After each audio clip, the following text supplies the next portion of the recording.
correctly with the correct amount. D20 Radio, where gamers roll. www.d20radio.com.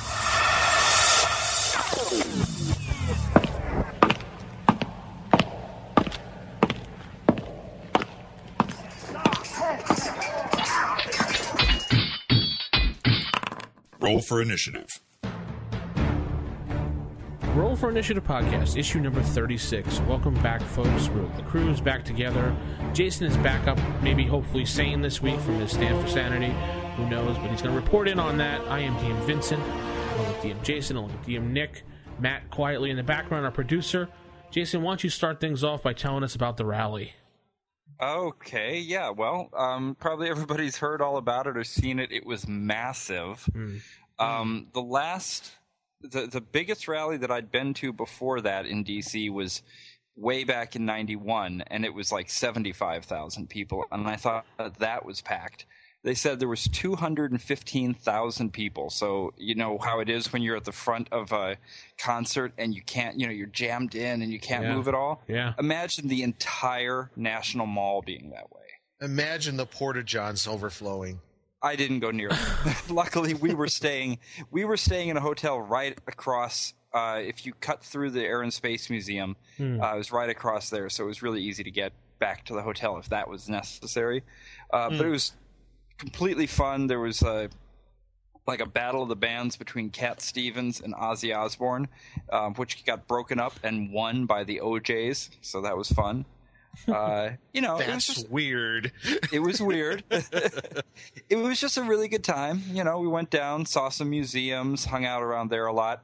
And I'll tell you, for anybody who's into steampunk, which I'm not, but I know a lot of people are, if you go to the Museum of American History, the Smithsonian Museum of American History, you'll have a nonstop just overload of steampunk. Because there's this huge area that's all this 19th, early 20th century, just these massive machines and all running on steam power, the beautiful brass and wood everywhere. Oh, wow. I could spend 2 days just in the American History Museum. I love that place. So get a lot of inspiration for steampunk stuff there, huh? Yeah, it's history museums I think are a good thing for inspiration for anything. If you're playing a spy game, go to the CIA's museum or go to NSA's museum. There's certainly stuff for more medieval type of things, although I guess not as much in America. Although you could go to the Native American Museum and get a lot of inspiration about sort of pre-gunpowder days. I think Sweet. It's a really, it really got me thinking. People should go to museums a lot more when they're, looking for this kind of stuff. Historical influences are great. Yeah, you're preaching to the choir here, buddy, being a history major. So, yeah. So that was a lot of fun. Cool. Neat. And you also went, where else? You went to that panel discussion also, right? So I got a note from Tavis, who's one of the guys over at New York Redbox, and we've mentioned it before. New York Redbox is a group of gamers who preserve old school gaming and stuff like that. And there was a panel show last night at the Allegra La Viola Gallery, which is over in kind of Lower East Side, and they had a panel discussion. It was all about Dungeons and Dragons in contemporary art. So it was amazing. It was a two-floor exhibition. They had all these different, some artwork that was obviously directly part of D&D or inspired by it. Some that was a lot more abstract. Down in the basement, they had done an installation that was basically just a huge gamer's table overflowing with Mountain Dew and chips and everything else. Nice. Oh, Totally Matt just found something on your steampunk stuff. Uh-huh. He found someone is building a steam-powered computer. Circa Really? 18... Like a difference engine? Yeah, like the one that Charles Babbage was trying to make. And Ada Lovelace. So apparently he's somebody's trying to make a steampunk style computer now. Oh, that's cool. That's cool. Yeah, that is cool. Yeah. So the gallery show, I'll put some pictures up on the site because there was actually a lot of really cool stuff there. Some of the different artists that were talking were Casey Jack Smith, who I think, is he the one that does I Hit It With My Axe? You guys know on the name sounds familiar. That's from The Escapist, right? Yeah, that's from The Escapist. So that was one of the artists that was talking. That reminds me, I got to watch Doralius and Associates again. Yes, you do. Whatever that is, I bet you do. It's a funny show. Yeah. It's off of The Escapist, just like that. I Hit It With My Axe. Okay, so they had a whole lot of stuff there, but one of the guys a couple of the guys were really good, like Zach Smith and Timothy Hutchings. Timothy Hutchings was showing these installations. Basically, he was getting away with running around in the mainstream art world, putting huge gamer installations in and calling them art, and just it's awesome. Wow. He did this one thing where he built these gaming tables for like a tabletop wargaming, for like a Warhammer or whatever type of thing. Yeah. And but normally you do a table that's maybe at the most like 4 feet by 8 feet or so, because at some point you've got to be able to move the guys across in a reasonable amount of time. And Sure. He just took a whole bunch of these to the point where he had things that were like 60 feet long and going off in every possible direction. So there's just no way to actually play it. It was just too Wow. Wow. big. And they were amazing looking too. People would come to these shows and get all excited about that. He had a thing where they went to, I think it was some major bank's headquarters, and talked the bank into letting them take over their boardroom for a LARP. Wow. Interesting. It's amazing. There was a lot of far out stuff, really fun. And there was He one must have other a guy, pretty high charisma. Yeah. There was one other guy who he was really interesting. He's a Mormon, and he was talking about the Book of Mormon, how the illustrator, I never knew this, not being a Mormon, but the illustrator or the artist, I should say, who was commissioned to do all the paintings, is basically this sort of Frank Frazetta type of, big heroic artist. And so everybody who grew up with the Book of Mormon with these paintings in it was already all set for fantasy art. Wow. And he was showing how that led him into his D&D art. It That's was so much amazing. fun. Yeah, A lot of people, I guess, just don't realize how much of an influence stuff like that can be into even the popular culture. They don't even realize it. Wow. That's amazing. Yeah, it was a lot of fun. And I don't know the name of the art critic who showed up because I'm not that knowledgeable about the art world, but Hanai, who went with me, did know. I wish I could remember his name, but he's basically the largest, the most influential art critic in New York City. And one of the artists did a character sheet for him. Did this sort of stipple artwork, of his face, and gave him stats and everything. And he heard about it somehow and came down to the show. Cool. So yeah, it was really a completely different kind of night, and I can't stress how much fun it was.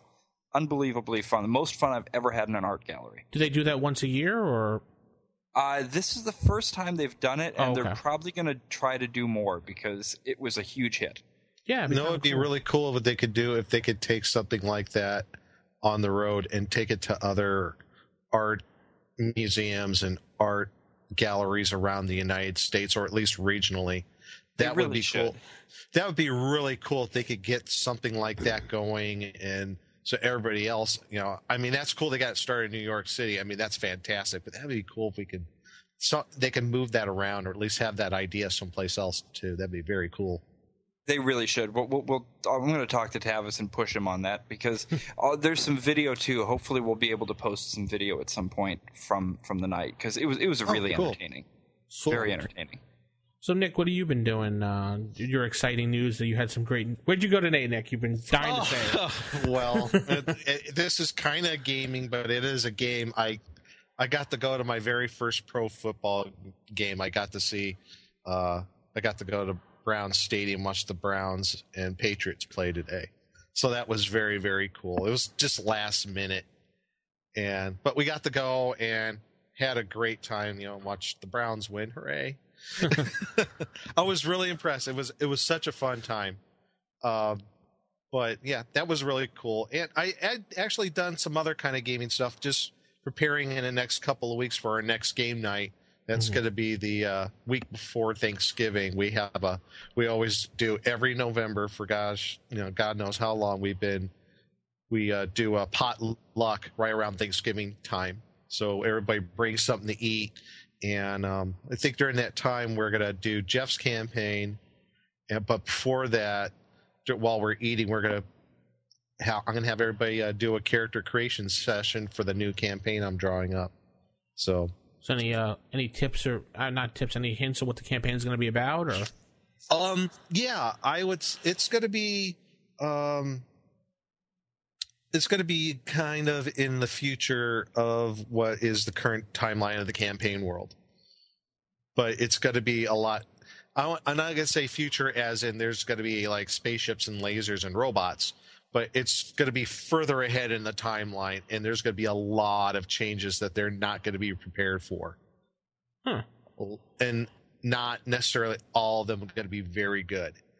So interesting.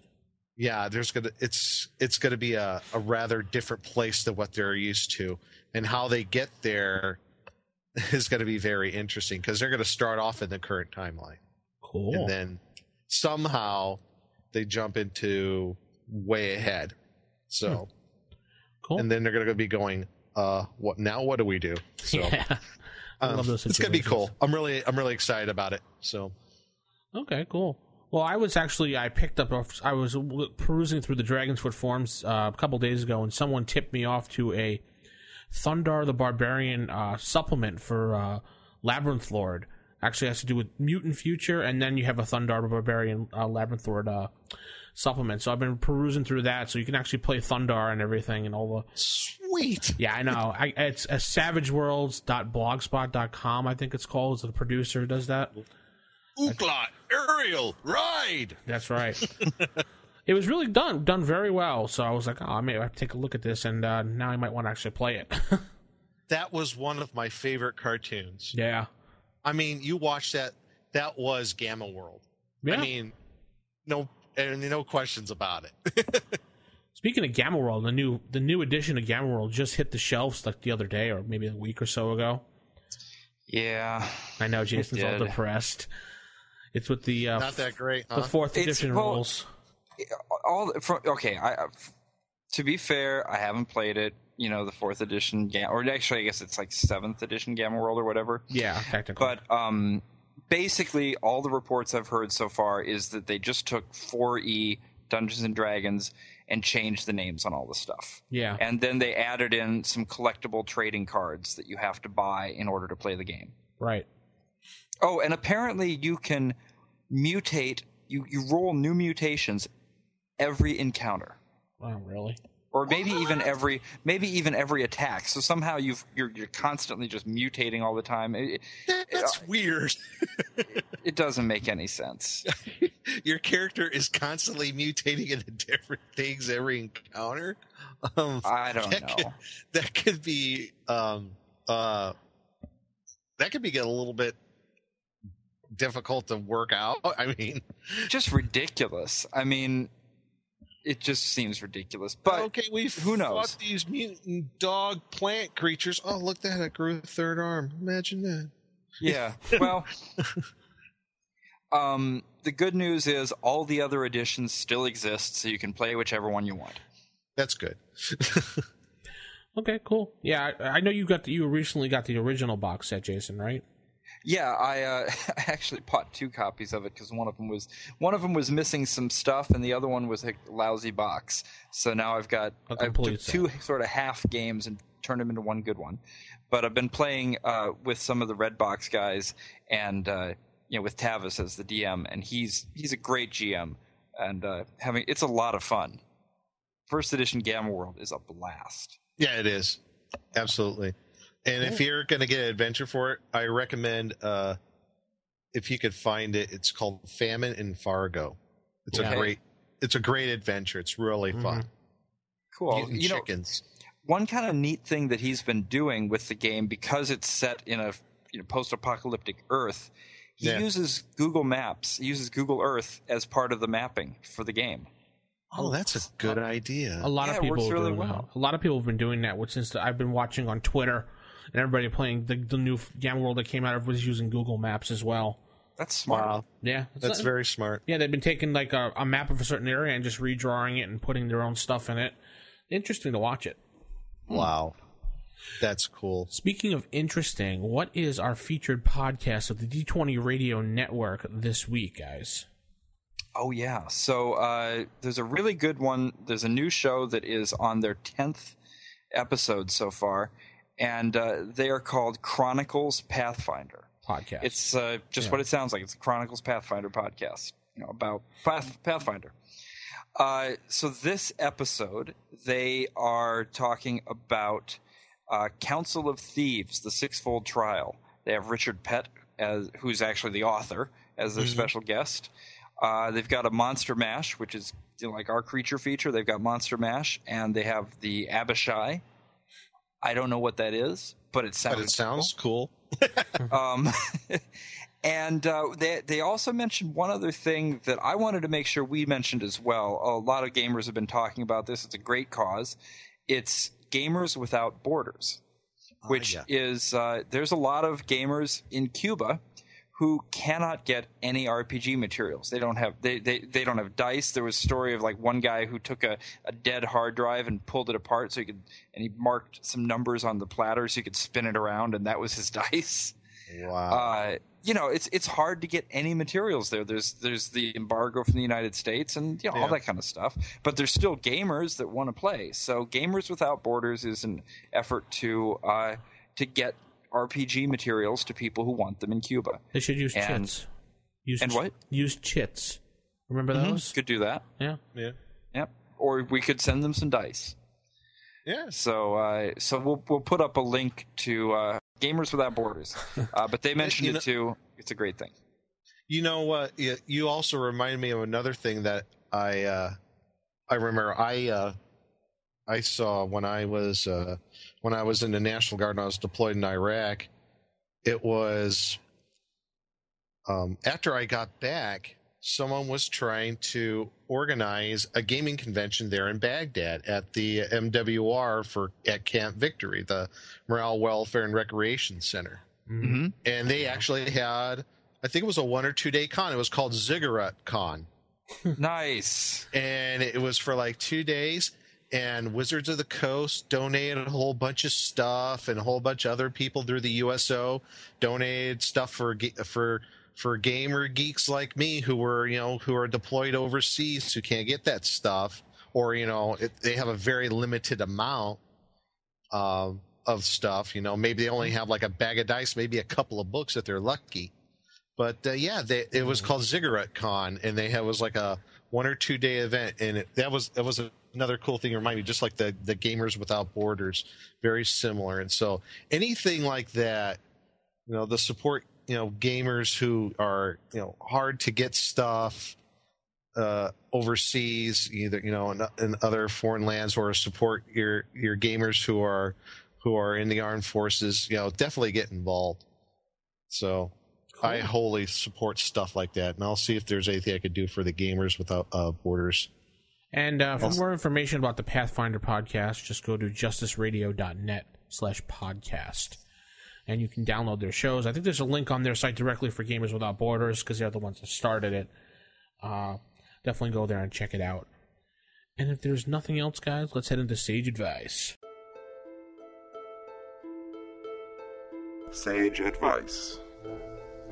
Here we go into Sage Advice. All right, so we have got some voicemails, got some emails, and let's start out with a listener's question, a voicemail from someone we have heard from before, and are always happy to hear from. Let's hear what Lass has to say. Good old Lass. We love hearing from her, and here we go, guys. Hey, fellas, this is Lass, and I have a question for the Roll for Initiative podcast. My question is, if you were architects of castles back in a fantasy Middle Ages world such as Dungeons and Dragons, how would you go about making a fortress?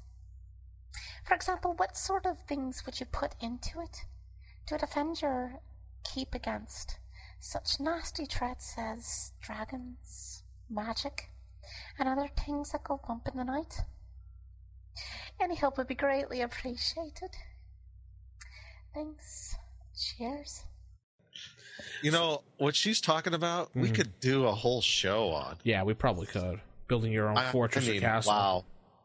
Well, first of all, it's one of the most fun parts of the Dungeon Master's Guide is the stuff about keeps and castles and all that. I mean, I think that got me more interested in being the DM than anything else.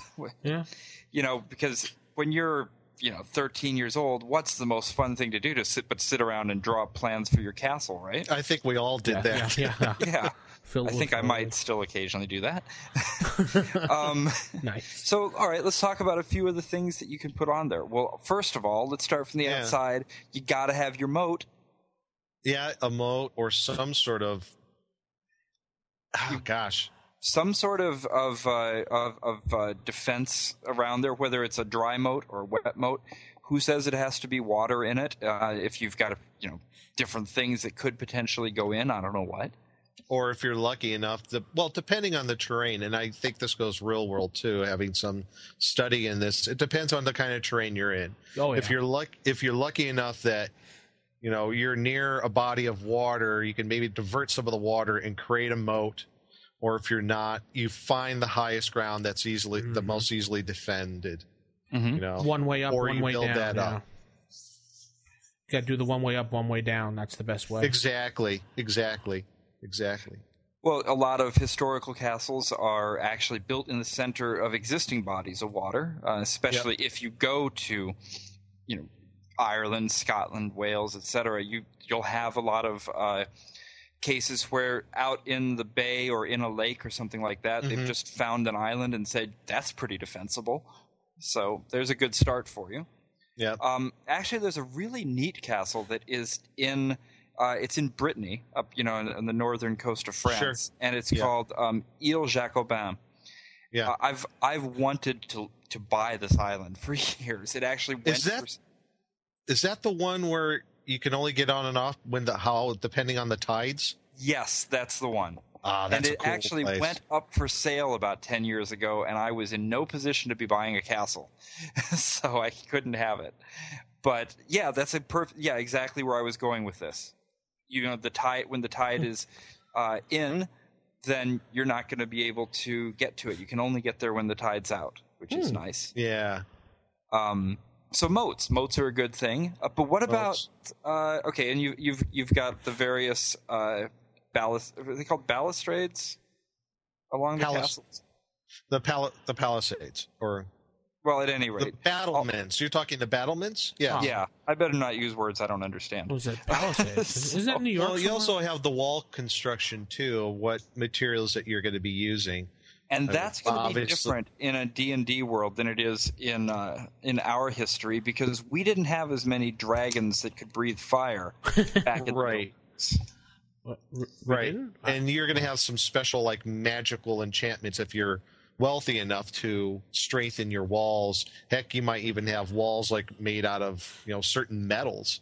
You'll definitely want to, if you are expecting to be under siege by magic users, you'll definitely want to put that metal sheeting all the way across to deal with. What are some of the spells that get deflected by metal sheeting? Lightning bolt. Yeah, lightning bolts. Mm-hmm. There's some scrying, I think, that gets stopped that way as well. Shocking grasp, or you'll definitely want to be doing some things for that. Fireballs would bounce off it too, because it wouldn't have anything to really burn. Probably. Yeah, the fireballs will probably bounce off of that pretty good, and the stone and all of that.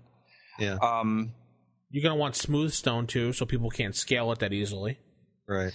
One thing that the medieval castle designers of our world did not have to deal with so much was aerial attacks. Exactly. That's another thing that you would have to keep in mind when you're designing a castle in a fantasy campaign is, you're going to be much more susceptible to aerial attacks, either from, like you're saying, dragons or, riders on hippogriffs, or, you get, Hawkmen from Flash Gordon coming in. So I think if I were designing a castle in the AD&D world, now that I'm thinking about it, it makes a lot of sense for a lot of things to be underground. And I would definitely have parts of it, even the parts that are within the castle walls, perhaps just covered in earth, even if they're not completely underground, just for defensive purposes. I would even think that you would go one step further, because if you think about in our real world comparison between fantasy and what we have, is there's always an open courtyard and a lot of open areas inside. I would picture a lot of like dome-like structures, maybe, to protecting from aerial attack. You'd have a lot more defensive measures as far as I would imagine having a lot more ballistas and crossbows and such ready to propel an aerial attack as well. So a lot of slits. It's a lot of slits in the side of the portals, or what do they call them in portcullises? Well, you had murder holes that you could dump flaming oil, right. Boiling water. You also had arrow slits. Right. You have to have plenty of those, so for ground attacks, you can have your guys flinging arrows through those holes of the ground attack. Now, everything we're talking about is defensible, but keep in mind that this thing's got to actually be a working. A working castle that's got to have, the serfs or the peasants or whatever your political structures like in your world. So you've got to have the regular folks coming and going about their business. Yeah, you're going to have a central keep area. There's no doubt about that. The keep is basically, if you're talking about a castle kind of going from like the early to mid 13th century style onward, you would have your outer defenses of your outer walls, maybe even a secondary wall, and then would have your inner keep area, which is basically the last defense. That would be like your stand at the Alamo if all other defenses go down. Yikes. So you would definitely have a central keep area with that courtyard area where, if you had to bring in, Well, I was saying in that case, you probably want to make sure you've got some good escape routes too, that are so you don't end up in a Masada situation. Well, that's one of the biggest things. Is one of the misconceptions a lot of people have is many of these castles were laid the siege to, which very rarely any of them were, because they were so difficult to attack. Sieges could last weeks, months, or even years. So if you are well stocked, you're well provisioned, and if you have enough water. And your troops and everybody else can keep a relatively high morale. If you could sustain yourself for quite some time, you could almost outlast any siege. Well, that's another difference between the AD&D world and the real world is that in our real world, if there was a siege, and they would do that sort of medieval chemical or a biological warfare, throwing the dead animals and such over the walls. Well, in an AD&D world, which actually happened, yes. Yeah, in an AD&D world, fish et lavage. Yeah, yes. But in an AD&D world, you'd probably have some magic users that could fireball whatever comes in, and some clerics that could cure disease. And you would have something simply as like some guy maybe with a teleport scroll teleporting out to get help from somewhere. You know? Another thing I think, without making this go too long on one question, but another thing I think would be really good for the designer of a castle is to have some underground races that are there to help you out a bit. If you've got some dwarves that are busy tunneling around underneath, it's a good defense against sappers. Well, I don't know. Or gnomes or somebody, yeah. Yes. And most castles always had an underground escape route anyway that led somewhere far away from the castle, so any good castle would have to have one of those so the king can escape safely. Yeah, you would have some sort of escape route, for at least the most important people, right? Which are your nobles. So yeah. One last thing I was just thinking I would probably want to put in, since we're talking about magic users and that type of stuff. I think that it would be pretty cool to have some type of a tower that was specific, or multiple ones that were specifically designed for spellcasters. Some ways that they could get more natural advantages from these. Oh, I could picture something like that. Something that might even be able to magnify their powers somehow. Like a glass dome over it or something, and they're hiding it like the Pope. I don't know. Yeah, something like the Pope Mobile or something. The Pope Mobile. All right, so yeah. If you want to call in with your voicemail, 570-865-4210, and that's the RFI hotline, right, Nick? Hotline. Hotline. 570-865-4210. And we'll go on to our email now. Nick, you're going to grab that one. Yeah, we got an email here from Steve P., and he writes in, hello, Steve. Says, hey, guys, awesome show. Question is, how do you guys feel about, as a DM, fudging the rolls behind the DM screen? Should things happen as it happens, or should you call a miss when it's really a killing blow with double damage? Well, what do you think, Vince? Fudging die rolls. I don't fudge die rolls. I let it roll as it goes. Yeah, let the die roll as it may. Yes. Players do it, you do it. Just it. And okay, yeah, Steve P., he writes in and says, hey guys, awesome show. Question is, how do you guys feel about, as being a DM, fudging the rolls behind the DM screen?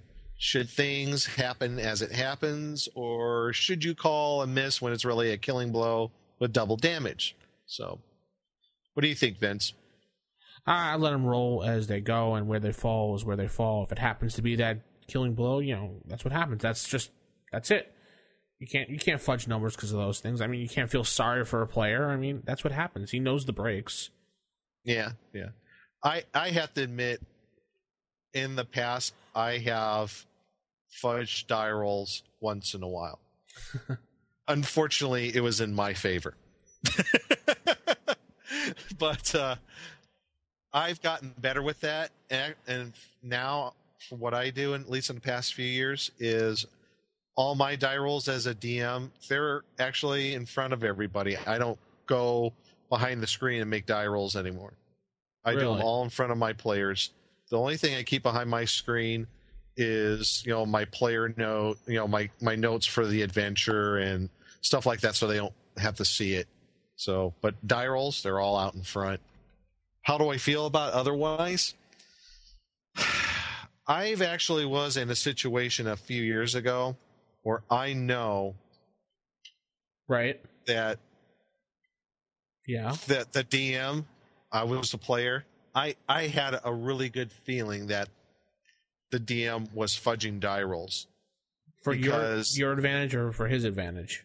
Oh, for the DM's advantage. Just for the simple fact that they did, more than 10 critical hits on our characters in one gaming session. Oh, well, yeah. What did that do to the game? Well, did it sort of dispirit everybody? I remember it was at a convention. So, unfortunately, stuff like that can happen at conventions because a lot of times you don't even see these people anymore.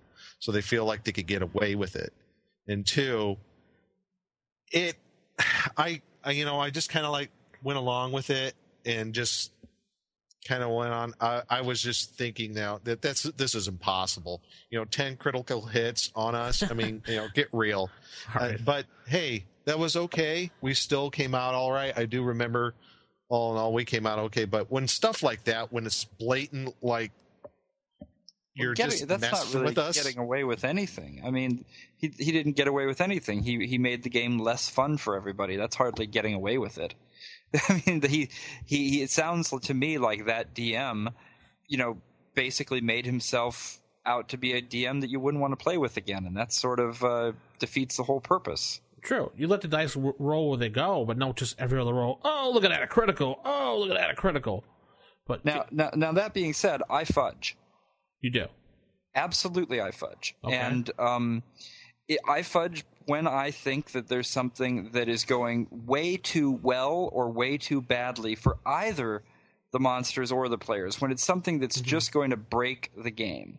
Okay. And I want to actually go to Gary Gygax's book, Role-Playing Mastery, for a quick quote. Oh, you got that. About okay, this. Cool. There are times when the GM will bend or break the rules of the game system in order to allow his players to maintain their characters. Just as he sometimes metes out punishment for infractions, the GM at other times intervenes benevolently, spreading his aegis over the PCs to save them from probabilities gone awry.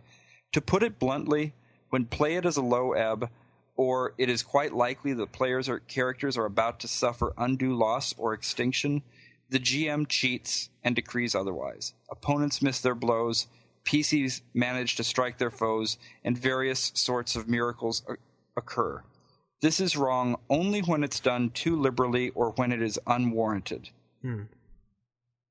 If the PC party is in danger of extermination through no direct fault of their own, and because a string of unlikely occurrences have all somehow come to pass, then this is the time for the GM to step in and set things back on the right track, or at least keep them from getting any worse. So I think that it's fair. Everybody has their own way, I know, but I mean, when I roll critical hits, I will lift the shield up and show every player without touching the dice. So it's not for sure. It's not I'm like the Nick's DM there going, oh, critical, you know. Yeah, I mean, I fudge, but it is not a part of the regular gameplay. It's at those exact kind of moments that are described in the book. It's the times when, you know, if you didn't let the guy hit at this point, it would just destroy everything you guys have been working up to for the last 3 game sessions, or, you know, vice versa. They've done everything right. They've made these heroic feats. It's the last moment, and you roll a 1, and you're just like, that can't happen. It's just, everybody would go home and having a lousy night. So you say, that's not what I rolled. I rolled a 10 or whatever. So that's what you sit down before you play the whole entire campaign and say, everybody, listen, this is how we're going to do it. Wherever the dice roll, they roll. There's not going to be any favoritism, and most people will go for that as long as you're upfront with them about that whole situation. I don't know. Well, if you listen to any of the actual play podcast, once the rest of mine are up, I know there's some up right now. I think that if for one thing, you'll definitely never know when I've just fudged a roll because I was able to tell a couple times when you did that. What's that? I was able to pull off a couple times when you fudged some numbers, Jason. I was listening to those actual plays. I'd like to know if you were right. I'd be interesting to know if you were right. There was one roll you were just like, and you're like, okay, that was a miss, and I was like, yeah, he's totally lied. maybe I have to agree with the one section where it gets up to where Gary says in that section about basically when you're too liberal with it. Basically, if you're a habitual fudger on the dice, and it's always to... Oh, yeah, that's no fun. Yeah, that I can understand maybe here and there, you know, where, like, if it keeps the campaign going and people are happy, you know, I can understand that. You know, I've done that. I mean, I think we all have as DMs, but where you see DMs like where I experience, where they are actually fudging the die rolls to their advantage always, and they're constantly, I'm sorry, lack of better term, screwing the players over. Yeah, you know, that's not cool. No. You know, that's the same as a player cheating. It doesn't exactly. This is not a competitive game. You're not trying to win, so it doesn't make any sense to cheat. Why would you cheat in a game that doesn't have a winner or a loser? That was when I told you guys with my friend that had the 3-sided 20 die, the dice with the 3 20s on it. Yeah. What's the fun of that? I mean, what's the point? But if I've got a group of players who they're starting out, it's their first level, a couple of them are new to role playing. You know, there's a saying that somebody told me at a con once, and when he was demoing a game that I'd never played before, he said, always let the Wookiee win. Yeah. Nice. The point was, you know, I think he was showing me some cool like skirmish game and how to play it. And, you know, the point was, if you're trying a game for the first time and it's frustrating and you die and nothing good happens, you're not coming back. Yeah, that's true. By that same token, if you're obviously being coddled and cheated for and given, you know, easy goes, you're not going to come back for that either. So keep it fair.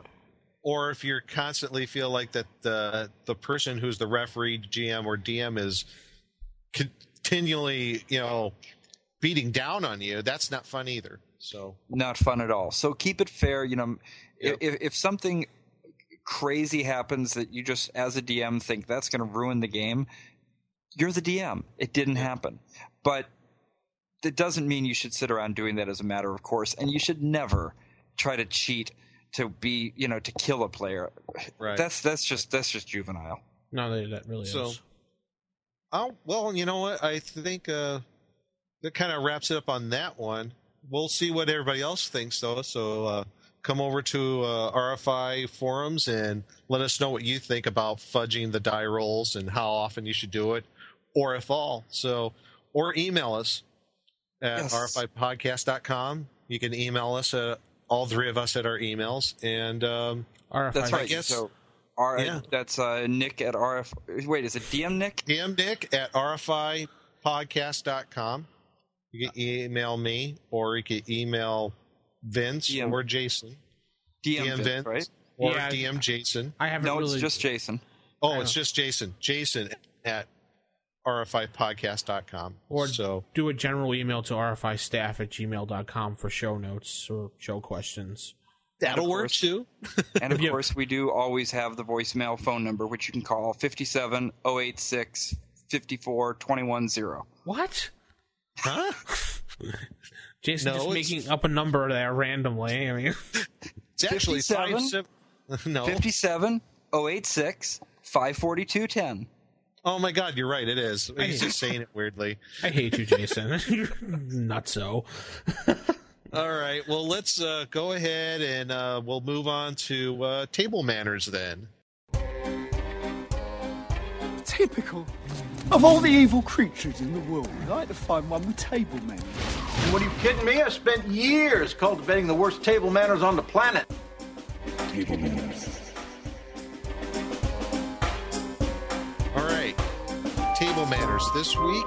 And this is kind of a cool segue into that from our last discussion here on, fudging die rolls, is house rules. Yay. Yeah. Special house rules for your game. And so we'll talk about some of the house rules that maybe some of us have and some of our listeners have, the pros and cons of using house rules, and we'll just kind of go from there. So let's start with Vince here. Vince, do you have any particular house rules that when you start off a campaign, you say, okay, guys, this is the campaign, and this is the rules I'm going to use, and these are some of the ones I made up that we're going to use. So yeah, I wrote down a whole page here pretty much of house rules that I use that I normally use. I'm not using them in my actual play podcast, but I have these written down for when I play in my regular group. But I do max hit points at first level. Mm-hmm. I think a lot of us do that. Some people do that. Some people don't. Yeah. I think, Jason, you weren't doing that with your game, right? Sort of. I mean, I do not do max hit points, but what I do is you roll, but it only it has to be over half the die. Okay. Okay. So anything under 50% of the possible, I say re-roll until again. you get that. Yeah, because nobody. Cool. Yeah, a player with 1 or 2 hit points. I mean, that's not much fun. Or a magic user D4. When rolling up stats, you can do 4d6, drop the lowest one. Okay. Any stat that you get that's a 6 or below, you can re-roll one time only. If you get lower, too bad. You have to stick with that. That's cool. So if the party's a smaller party and I want a higher power, like a high-powered game, I'll have them start with a 10 base and roll a d8. Ah, interesting. So that way you can have a minimum of 11. That's only to say, like, there's 2 people in the party and I really want to play and they really want to play.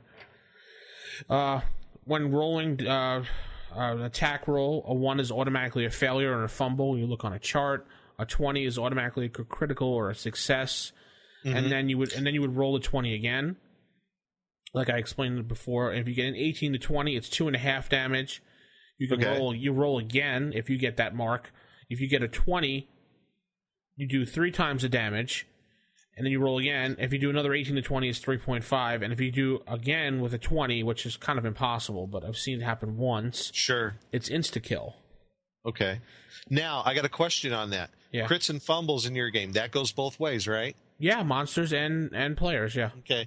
A lot of people forget that when you introduce, I'm sorry, kind of just a little side note. A lot of people, when they play, forget when you introduce crits and fumbles into your campaign world, they forget that, you know what, folks, this goes both ways. Monsters can do it too, so. Oh, yeah. If you listen to my actual plays, you'll hear tons of the monsters falling over, falling down traps, whatever. As far as clerics can swap out any spell in there that they've prayed for a heal spell, if they need to do it in the nick of moments, like if somebody's dying and they can swap it out. I don't know if that's an actual rule. I think that was later on. Maybe that was incorporated as a rule. I know it showed up in one of the later editions because somebody was talking about it on the forums, but I can't remember which. But yeah, eventually that did become a rule. Right. I like that rule because I think you're a cleric. You should be able to, in your party's in the dire need, be able to pull out that heal spell. Okay. Cool. Heal spells also have a 10-foot range in my games too. I know it's just a touch spell, but I feel that ranged healing. Yeah, you should have a 10-foot range on it at least. Initiative, I use the Jason system of a D6. Lowest goes first, using as segments. Let's see. Cold shots would be -4 for say like an eye or like an exact hand, and then -2 for say like a larger limb, like a leg or an arm. Let's see here. If you play chaotic neutral, which I can't stand in my games, but people tend to play it anyway, I ask that you pick a tendency towards good or evil, because I'm tired of people playing chaotic neutral and just doing everything evil in the world going, but I'm chaotic neutral. Yes. And I'm sure you've encountered that quite a bit, Jason. The most abused alignment to play. Yeah. Well, I mean, if they're playing chaotic neutral and they're acting evil, then I just say your alignment has changed to chaotic evil. Yeah. And, with the attendant loss of level and things that go with it. Exactly. But then, I'd rather not just get into an argument with the player. I'll just say, pick your tendency. That way they can, pact however they want. Wish spells have to be written on a paper. And the player may take 5 to 10 minute break from the game to write this down, and they may include whomever in the situation can join them. Say if another party member's there to help them, but if they're by themselves, they have to go by themselves and write it down. That's fair. That's fair. That's pretty much where I cut it off, because I didn't want to spend too much time on just my notes, because I can go on forever. Actually, well, a lot of those I like. A lot of those house rules I think are pretty cool. They are. I could see the logic behind them, and yet I don't think they overbalance it at all. So. No, they're just, I probably wouldn't do some of the cleric things because I have a little bit different, approach with healing in my game. But I see the point behind a lot of those. Yeah. Yeah, and that whole blunt weapon thing, I just don't get. But oh, let's not get into that. And another rule is clerics must. Well, that's one of my house rules. There you go. So let's hear yours. Yeah, let's hear yours. Okay. Well, here's the funny thing. I've been playing a lot of Hackmaster the past few years, and a lot of it is kind of like house rules in it too. Right. I mean. So I don't know. I don't really have a whole lot of house rules. If I was going to do AD&D again, which I'm hoping to do, but if I'm going to incorporate some house rules in AD&D, I would definitely have crits and fumbles. Right. Clerics, yes, might have a weapon of choice depending on their god, what their god uses. I would have that. As far as initiative, I hate to say it, but I really like the D10 initiative. I've been using it for so long. I like D10 initiative and going from there. What do you mean? D10. Well, you're using D10 for segments? Yeah. Yeah, for initiative. So let me just ask you on that for a moment. I'm assuming that you're saying D10, whatever you roll, that's the segment your action begins on? Yeah. Well, yeah, D10 with a modification from your dex, if applicable. Right, yeah. Oh, I really got to talk to you about that one. But that's the second edition system, isn't it? I believe so. I don't know. I just remember that D10 was like the D10 initiative was like in second edition. Yeah. Well, the dex. I mean, that's one of the things that was really specifically pointed out in the DMG. The dex is not going to affect your initiative. So I just said, you know what, that's fine. I get why that is, and I left it as it was.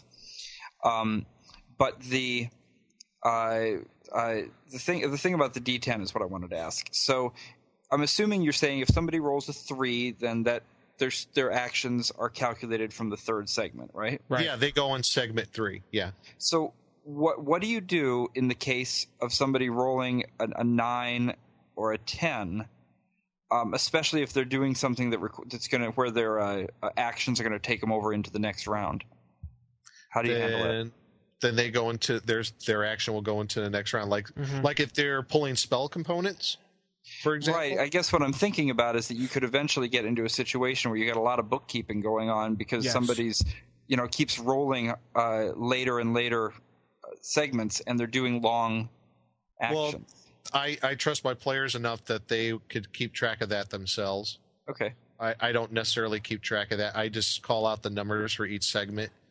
And I'll ask them if anybody has if anybody's doing something that's taking longer than the initial combat round, then I'll say, okay, well, then you're gonna go. What's your initiative? And they'll tell me well, I rolled an 8, but it's gonna cost me 3 actions. So yeah, you're gonna go on initiative 1 on segment 1 on the next following round then. Oh, so you're rolling individual initiative too. Yeah. Yeah. So there's another house rule. Okay. Yeah. Yeah. I don't. Yeah. The initiative is based off of what everybody rolls as far as their segment, including the monster too. Mm. So it's kind of mixed together there. There's not one separate players go, one separate monster goes. It's all happening at the same time. So yeah. Now I'm confused. Hold on a second. Yeah.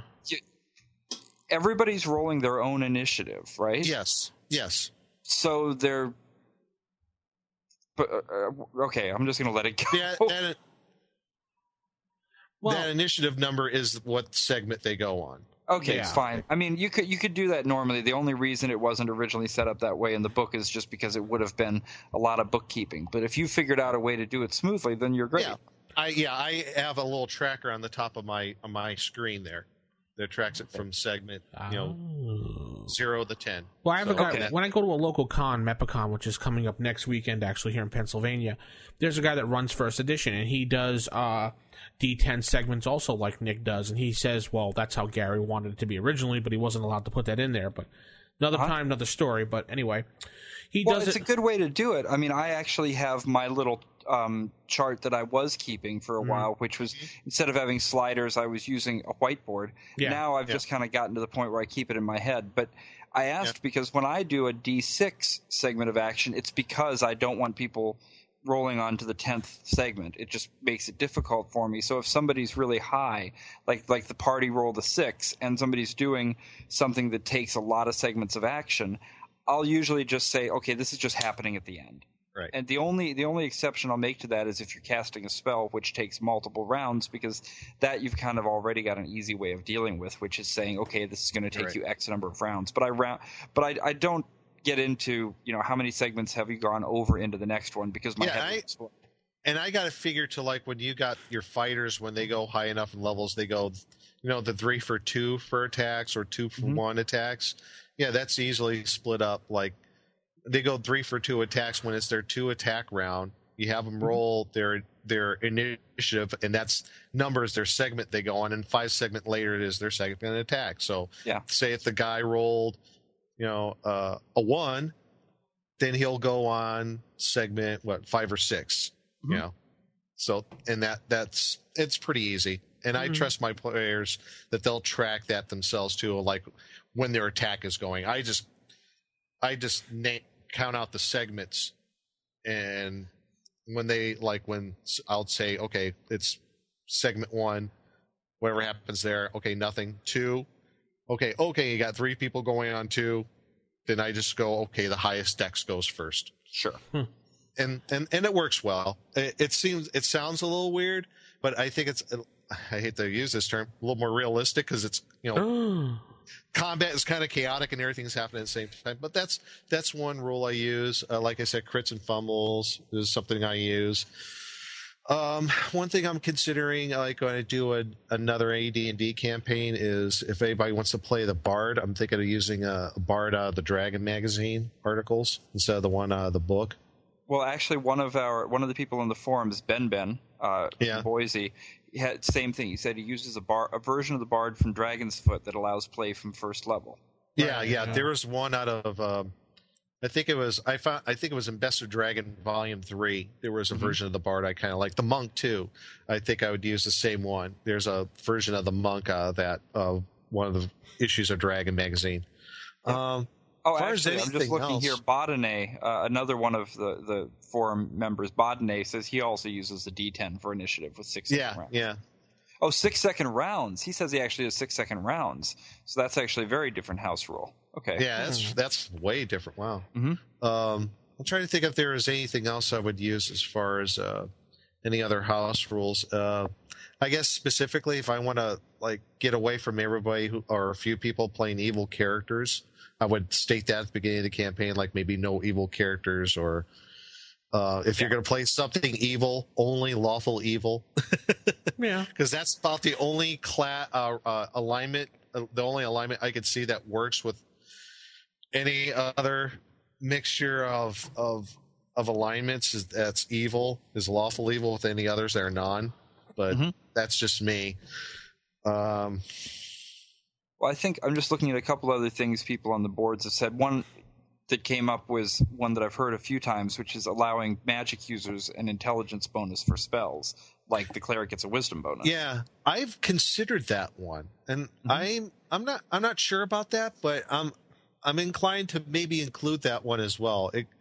I can't see it hurting at all. In fact, if anything, it makes the magic user at lower levels a little bit easier to use, and it kind of makes sense in a way. Yeah, I got to admit, I feel the same sort of way for a magic user. My approach, at least in this campaign that's going on, is I had a ring of wizardry amongst the I mean, a weak one, but something that would give just a little extra oomph to the low-level magic user. Sure. I'm also toying with the idea of getting rid of level limits for demi-human characters. Wow. So, yeah, that's a whole nother topic. Yeah, I think a lot of people do that, not so much as a house rule as I'm just not doing this one. Yeah, and most of the players don't even get that high enough level to even make a difference anyway. Well, that's the difference. I think we should distinguish between a house rule, which is something you've actually kind of come up with and you do because you do it your own way, versus just something you choose to ignore from the rule book. Yeah. Which I'm sure we've mentioned it before. Everybody's got something they ignore. Yeah. Oh, yeah. Of course, no one goes. Yeah, like the weapon to armor modifiers.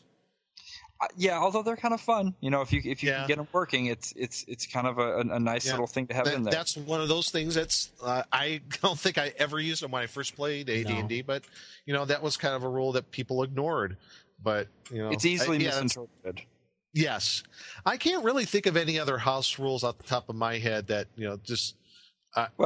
jumped to my mind that I would actually use. What about you, Jason? What are some of your house rules? Well, as you guys have already mentioned on the combat, I do have my own sort of combat approach.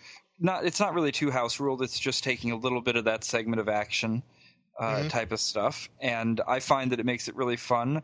I do my best to keep the combat, feeling like it's all happening at once. So that I think works out pretty well. As far as one thing that it's not necessarily a house rule, a lot of the stuff that I would consider house rules is more like I've gone through and picked it up from other people and from dragons, but skill checks. So I've chosen to do I never liked the idea of a straight up skill check, roll a d20 against your dexterity or whatever. So what I use is an idea that was not my own, but I think is a really good one. I will figure out how difficult something would be against a certain skill and have them roll a number of d6s, based on the difficulty. So if somebody wants to do something that requires, I suppose dexterity is one of the most common ones you'd think of. If they're trying to, let's say, do a sort of a 70s cop roll off of a wall or something, right? Okay. I'd look at this, and if I think that it's really easy to do, I'll say, okay, roll 3d6 and come in lower than your dexterity. If I think it's really difficult, it could be 4, 5, or even 6d6 that they have to roll and come lower than. Oh yeah, Star Wars D6 used to do that. It sounds very similar to how the West End Games Star Wars system was when they used it works D6s. really well. I mean, when it's possible, if I know, for example, that the game we're about to play is going to have a lot of swimming, I'll try to look up the swimming rules beforehand. Or if I know that there's going to be jumping over chasms, I'll go and find my favorite jumping rules. And there's a lot of different jumping rules. I don't think there's any in the original DMG, but obviously you've got some in the later books. And at least 2 or 3 different versions in Dragon magazines. So I'll try to pick those things out ahead of time. But if a surprising situation comes up I wasn't prepared for, that D6 multiple D6 skill check seems to work pretty well. Now that you mention it, I remember like in the DMG, there's that secondary skills section, or I love the secondary skills class. Yeah, I've actually that would one thing I would consider using too, like because you could be like either a sailor or I guess a blacksmith or something like armor. Yeah, it would be it kind of makes sense. Yeah, it would be kind of fun to come up with a system of putting a few attributes to those secondary skills, something kind of along the lines of Top Secret. Yeah. Or Cthulhu, Yeah. I actually have to say, I mean, I don't do this right now, but as we're saying this, I love the skill charts from Cthulhu and from Top Secret, and I know there's probably a lot. I think Traveler is similar, has similar ones. Yeah, I'd like to bring those into AD&D. I think that could be a lot of fun. Are you talking about the chart where it's like the active against the passive trait, and then you make a roll? I think it is. There's a chart like that. You're talking about in Cthulhu? Yeah. I think I am. I'm more familiar right off the top of my head with Top Secret, which is a pretty straightforward percentile. So you've got all these different things that you could be skilled at, and you have a percentile roll to see how skilled you are. I think that's kind of fun. The thing is that in Top Secret, these skills are not generic. They're very specific, and they're most closely aligned to the secondary skills chart in the DMG. So I'd kind of like to do that, something like that. Cool. The only other things, so I have a little bit of house rule when it comes to psionics, and this is new because obviously I've just started playing psionics in there, but a couple of little house rules in there that it can be interrupted. Your psionics can be interrupted by any kind of physical, anything that breaks your concentration. Sure. Okay. I figured out so far that psionics work best to just resolve independently of the rest of the combat because it happens too fast and gets too confusing otherwise. And there's a couple of house rules in terms of what it takes to get them. Because I think if you're going to play with psionics, it shouldn't be that impossible to get them because otherwise it does have a chance to unbalance the game. So the way I do it is I actually have them roll a series of rolls of increasing difficulty. So I can't remember off the top of my head exactly how many they get, but it's something along the lines of the first time you have to roll over a 50, and if you do that, you get a re-roll. The next time it's harder to get a re-roll, and you get, it goes up to 60, 70, 80. So they can keep getting a chance to get a re-roll until they get the number that they need. It's still really hard to get it. Nobody's got it, but it gives them a chance. Okay, that's cool. Some psionic things. A couple of other little things. The time, the way I handle time, this isn't so much a house rule, it's just sort of a little DM's trick that I find to be really useful. I have a whole lot of paper printed out with little hash marks on it. It's divided into, each line is an hour. It's divided into, not each line is an hour. Each line is a turn, is a 10-minute turn. And so every 6 lines is an hour. And I can just, as I'm going, I can just sit there and make little marks along the paper. So I can kind of keep track of how time is passing. Oh, okay. That's cool.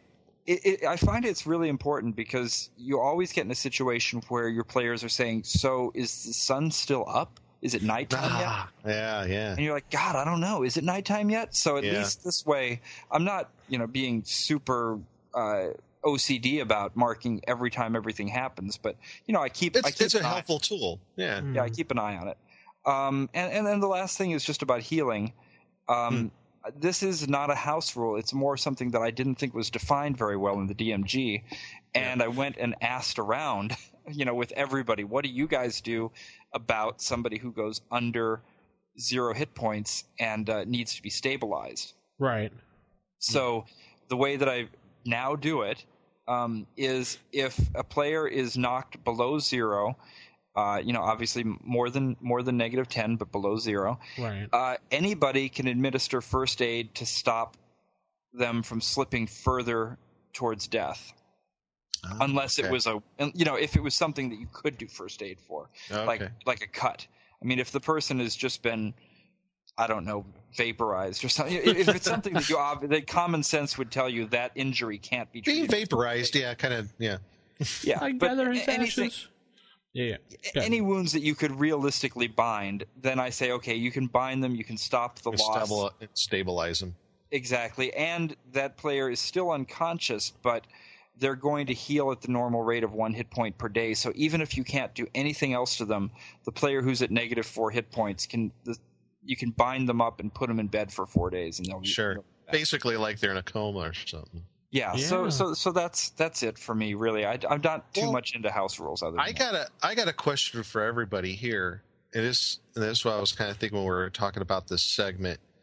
And I'll start this off with my answer is, what do you think was the first house rule that was probably made up that was used extensively? And I think probably the first house rule was probably for crits and fumbles. That's the one I can remember, because I remember going to I can't remember what con. This was back in 1980, blah blah blah, and it was probably Omicron, Vince. Omicron? And Jason. Yeah, Jason.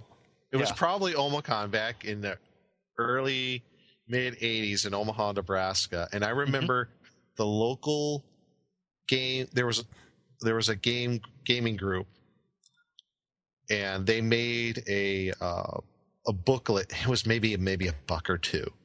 And they had all these different charts that they printed up for critical hits and fumbles. And I remember buying that. And I was like, oh, this is really cool. I can use this in my game. I remember reading through them like, wow, some of these are pretty intense. Oh, yeah, so fun. I think you're probably right. I think critical hits and fumbles might have been the first. There's a good article in Dragon Magazine called Good Hits and Bad Misses that has a great list of potential crits and fumbles. The only reason I'm not using it right now in the games that I'm running is that I haven't gotten a system that I feel comfortable with for determining when a crit happens. I think Vince, your approach is really good, because a 20 by itself should never be a crit. It's 5% chance, but you're rolling beyond that to give it to make it work out. And I think something like that's the way to go. You had some interesting system. I was listening to your actual play podcast. It was something to do with you had some chart you were going to use, but then you stopped using it right in the middle because you weren't too comfortable with it. I think that's the one. Was that the one? Oh, okay. Oh, yeah, because we started using it, and I was like, this isn't working out right. I'm gonna just table it for now until we can. I was interested in hearing what it was about, and then you were starting to explain it, and you were just like, you know what? I'm just tabling this. I'm like, oh. Yeah, well, it'll make its way back, but I have to learn my limits. I have to learn that there's some things I'm not ready to do, and there's only so many hours in the day for me to plan for this stuff. And I'd rather, as far as the game goes, I'd rather spend that time, prepping the good story than making sure I have the crits ready at that point. Yeah, story always trumps rules, so. It should, yeah. I mean, when you were saying, Nick, what was the first house rule? I'm like, everything was the first house rule. The entire game was house ruled originally. So. Depends on who you're talking about. If it was Gary himself, probably the first house rule was everything that he didn't get included into the book. So. Well, I'm talking like just beyond that. After everything was published, as far as like once you get into first edition AD&D, what do you think was like the first house rule that was a lot of people used? Widely. I'm just other than just ditching rules, like ditching the level limits. You're probably right. I think crits was probably one of the first. Yeah. But one good thing you guys just brought up from the forums, I think it was somebody was talking about re-rolling the character's hit dice every level. That was on our forums. Yes. Yeah, and so I don't know. I'm hoping one of our listeners knows and can tell us.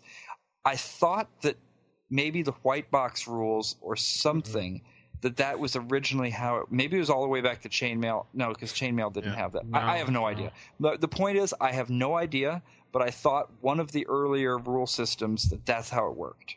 No, that was a house rule as far as I know, and I know the Moldvay and Mensa rules pretty well, and they don't do that in those. Yeah, I know. If anybody has any idea what I'm talking about, because I clearly do not, so if anybody does know what I'm talking about, please let us know. Yeah, I know. I house roll when you mentioned like for hit points. I house roll max hit points plus a con bonus at first level. I do that, but Yeah, that's a new one. I don't even know if in the earlier versions, like beyond the Moldvay version, if that was a rule like you're talking about. I don't think it was. It wasn't Dr. Holmes edition either, so I don't know what one that would have been. Yeah. Well, next week I'll be over playing with some of the New York Red Box guys. We'll be playing White Box D&D, so I'll find out. Oh, yeah, man. somebody's got the White Box, and we're going to be playing it, so I'll let you know how it goes, because I've never played those rules. You could play a fighting man. I will be fighting man. So do you have any more house rules, Jason, or are you complete? No, I think we've beat this one to death. All right. So let's head over actually into Creature Feature Theater.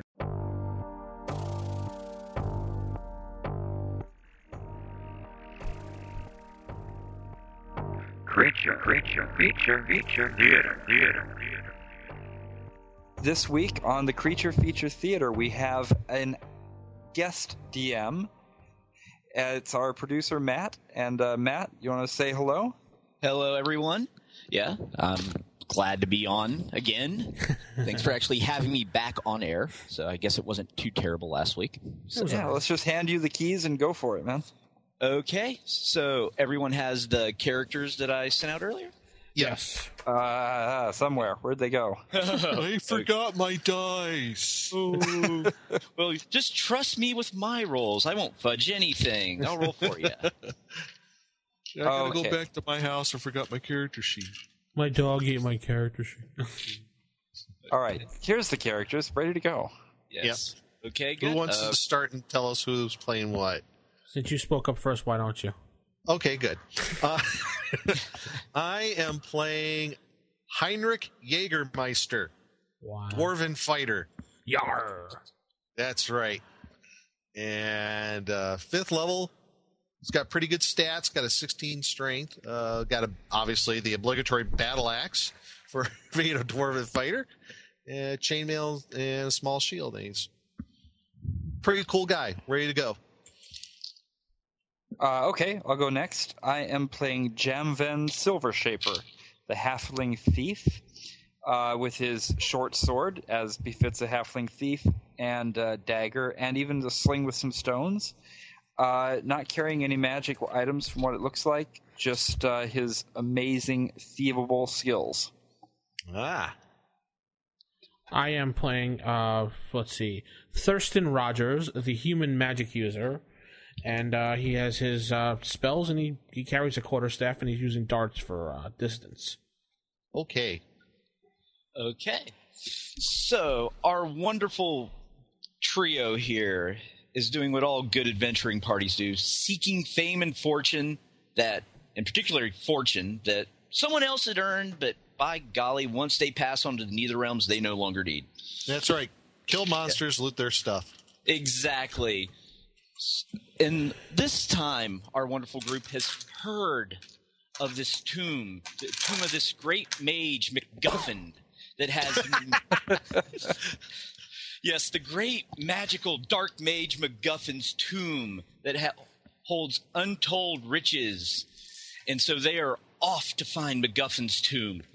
They've got pretty good directions from a drunken gnome with loose lips, so they know where to head.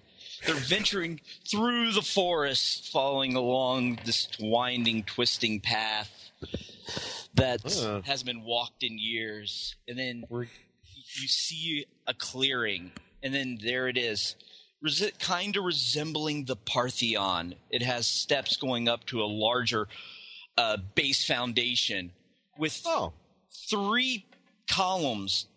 You can see, though, there used to be 4 with one just standing in a pile of rubble. Yes. The door is a nice, solid iron door, and the columns themselves are actually of a long, slender female shape. Oh, boy. Are they holding anything up? No. They're just very elongated female forms. Okay. Human, female? Yes, human female. Okay. Any writing? No, orc females.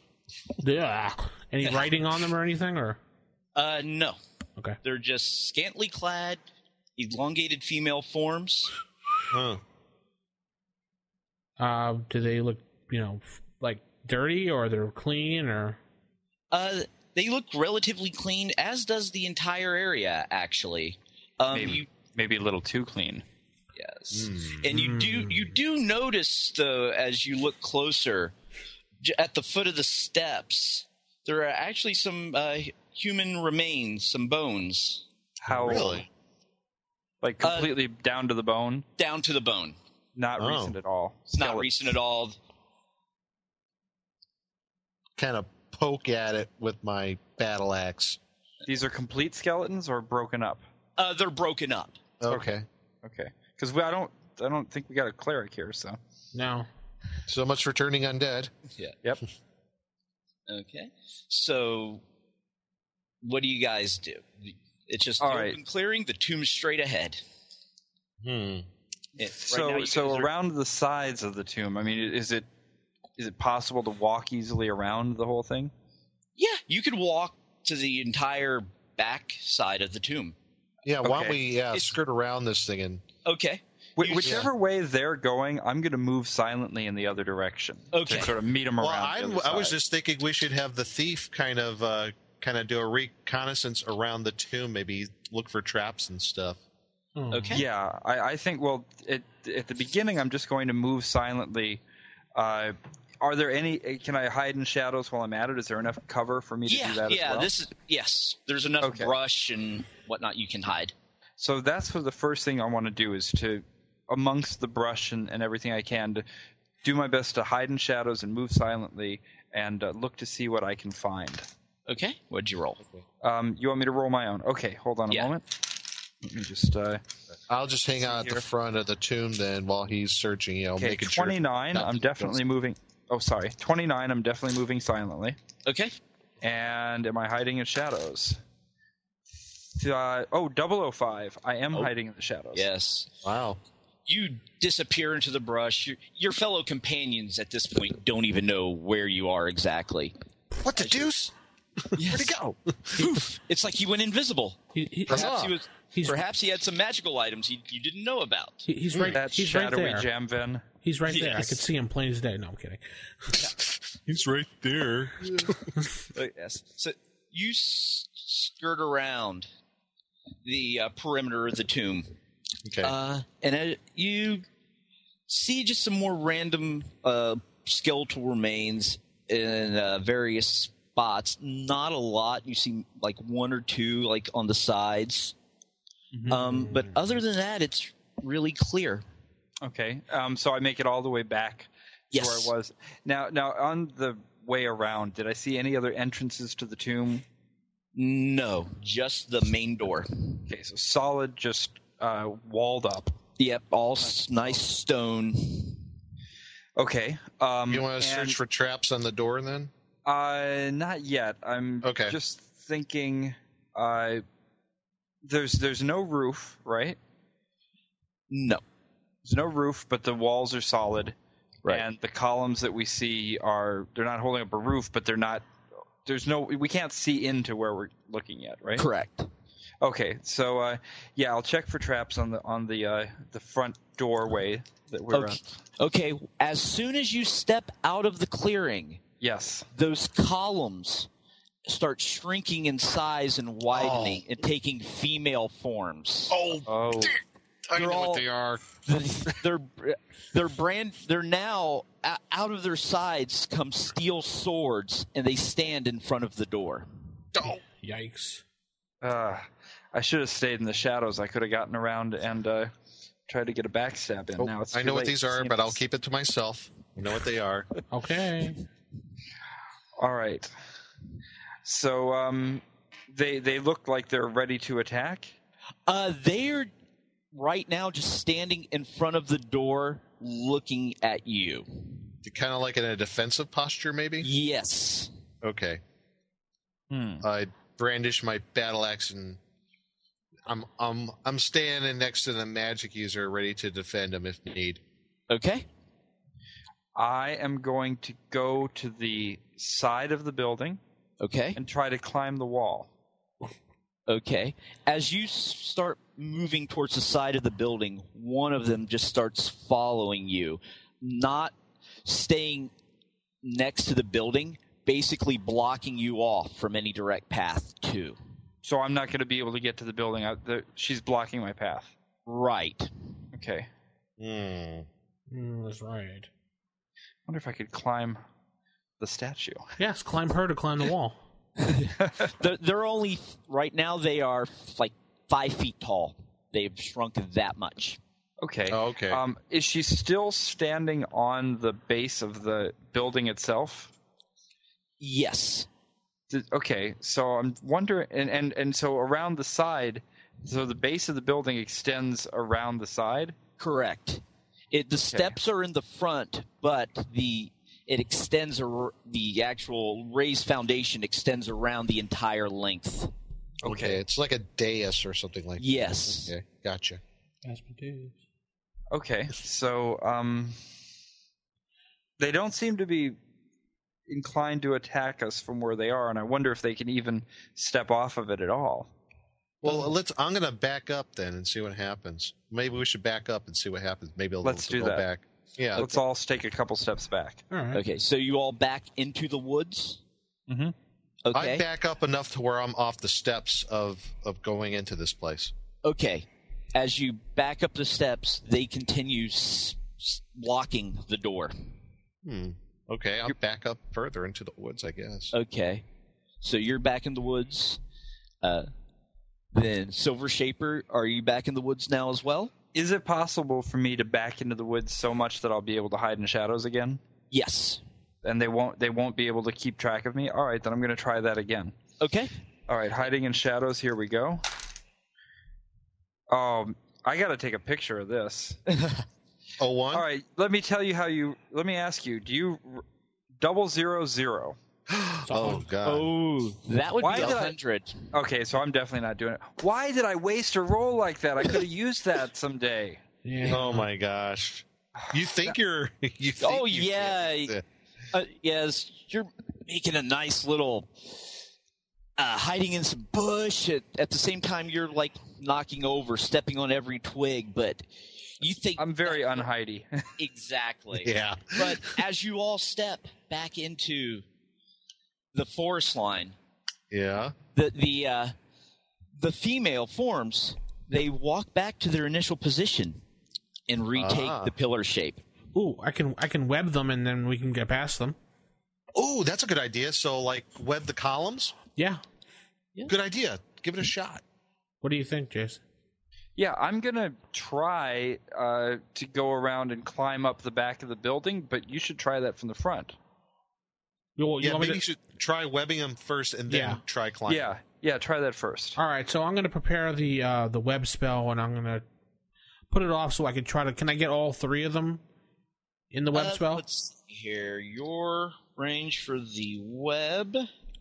area of effect. Yeah, he's a 5th level magic user, right? Yeah. Let's see. Max area 8 cubic inches. That's 80 cubic feet. Yeah. So, Oh, yeah. Yeah, more than enough. Okay, so you web them. I'm going to throw the web down so it equally pulls all 3 of them in there. Okay. Okay.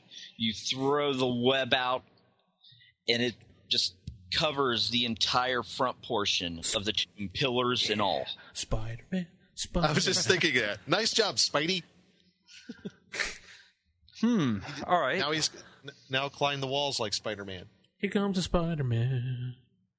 All right. Well, yeah, I'll just, as long as we've got him held, I'll just go ahead and try to climb the wall on the side as is. Tell you what, while you're going to go up and try to climb up the side, I'm going to move up at least to the base of the steps with my weapons at ready, just in case if they somehow break through the web or they're going to move to attack you. Yeah. Okay? It doesn't last forever, so...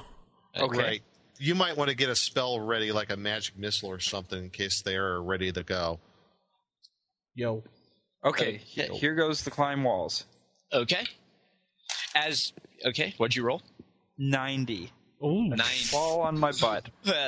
Okay, as you step out of the clearing, they take their female shape again.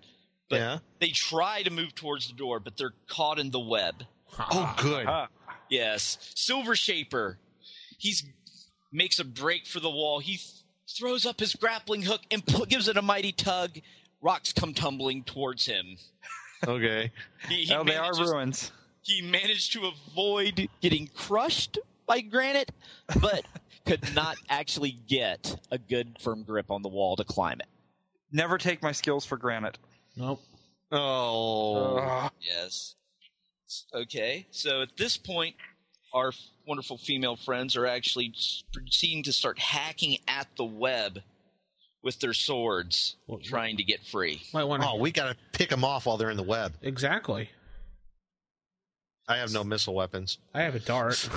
I'm gonna see if I can get behind them to backstab them. You would be going through the web. Oh. Yeah. All right, then it's just time to start slinging some stones. Yes. Okay. So I'll stand there and look menacingly. Pick up stones, Nick, and throw them. Okay. Is there some stones around? Yes. Enough to do some damage, maybe? Yeah.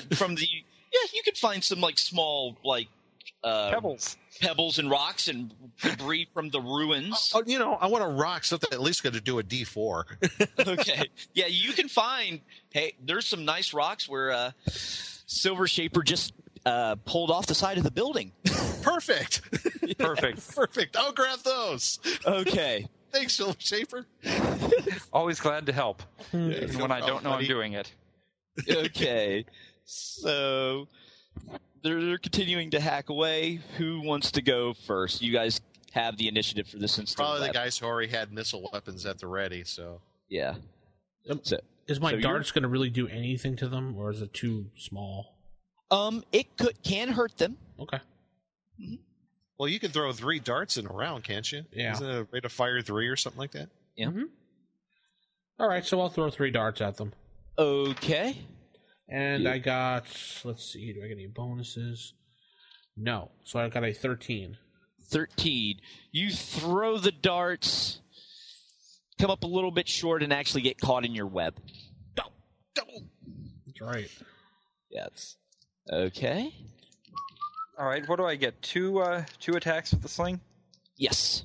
All right, so let's see. I'll roll 2 d20s here for each. This is a +1, so I'll give you the adjusted. I've got a 19 and a 14.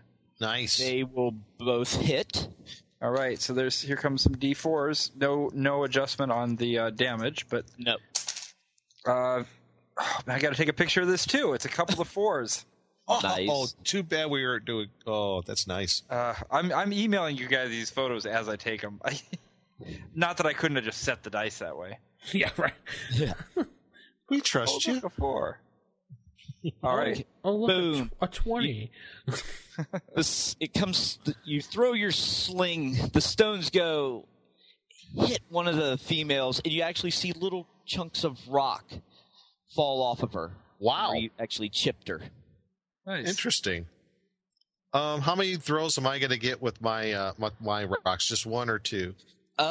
You're just going to get 1 since they're not really made for throwing, and they're going to... Here we go. I'll throw 1. 15. 15? That will hit. 5th level fighter. And 4 points of damage. Yay! Points. Boom. And you throw it at the same one? Yeah, I throw at the same one. Okay. All right. Boom. Few more flakes of rock start coming off. It hits the flesh, but then as it comes off, it turns to a rock. Interesting. Yes. How much further are they now from cutting through the web spell? They're getting close. You could probably get 1 more round, and then their bodies will. Yes, they'll be able to move. Okay. Yeah, I'm just gonna next round. I think I'm gonna just have my battle axe at the ready.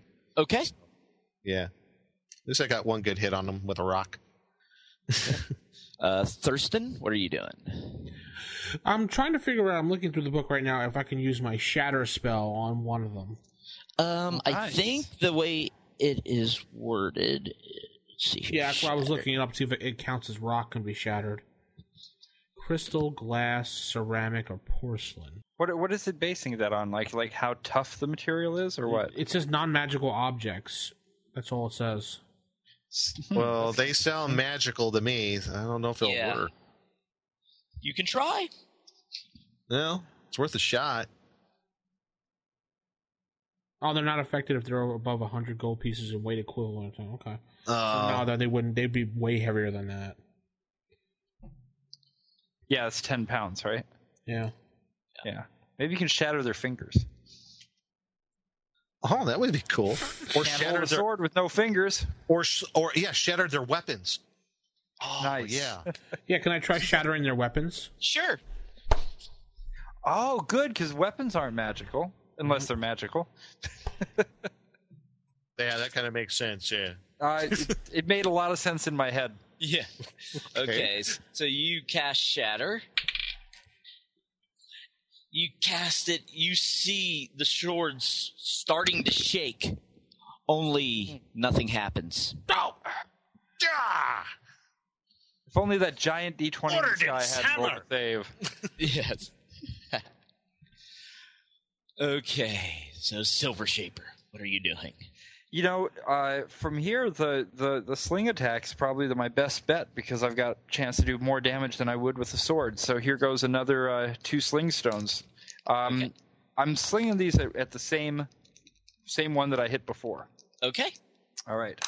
And I've rolled a what is it? A +1. So I've rolled a 9 and a 3.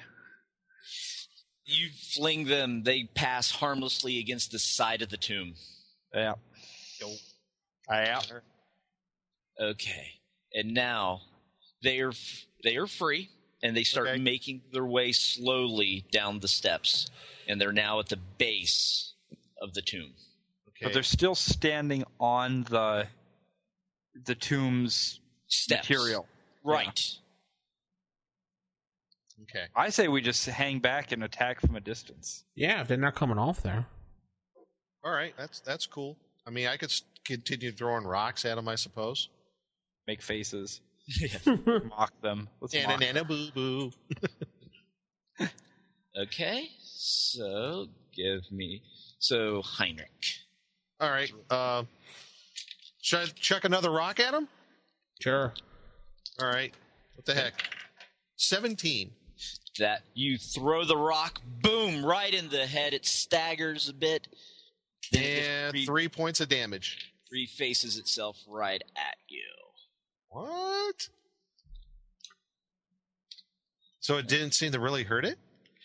No, it staggered it back. Okay. Little rocks, but I see. it then after it recovers and resumes its position. I see. Okay, gotcha. Okay, cool. Okay, Thurston. I'm going to throw some more darts at it again. Okay.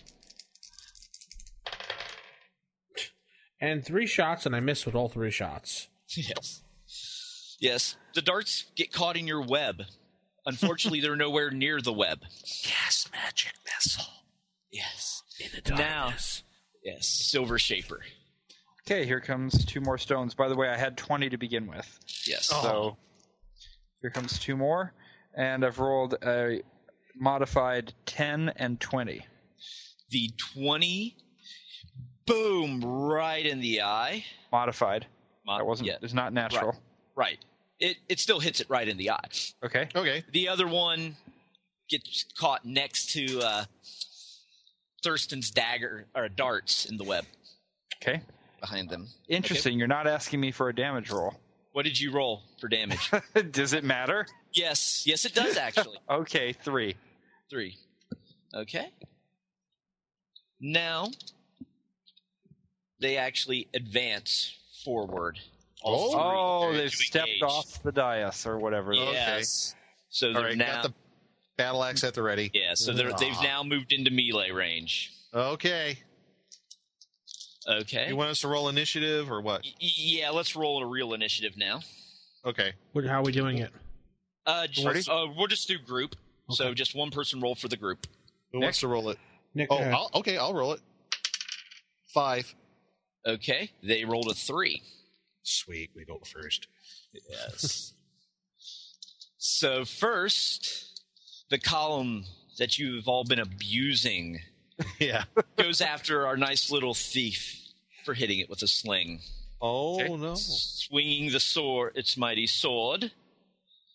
Oh, they're going first? Oh, Yeah, okay. yeah, You go with first. lower roll. Low Yeah, initiative. he's doing low, higher initiative. Okay. Low is better.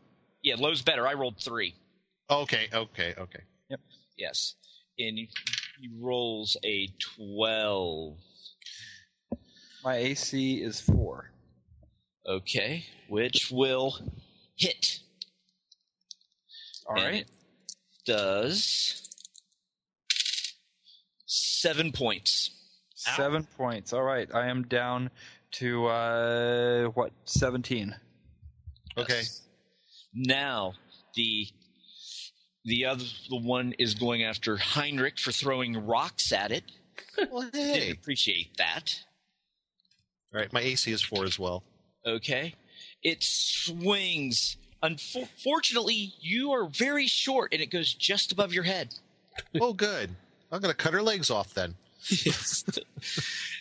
And then our good friend Thurston hasn't been forgotten as well. The final column remembers you tied us up in a web and hacks at you. Okay. Oh, that would be a 20. Oh, Fortunately, He could have. fortunately I'm not doing crits. Oh, that's good. Whoa. Okay. 8. Oh, okay. Oh, ouch. So He could have sneezed on me and hit me. I have an AC of 8, so. yeah. So you take 8 points.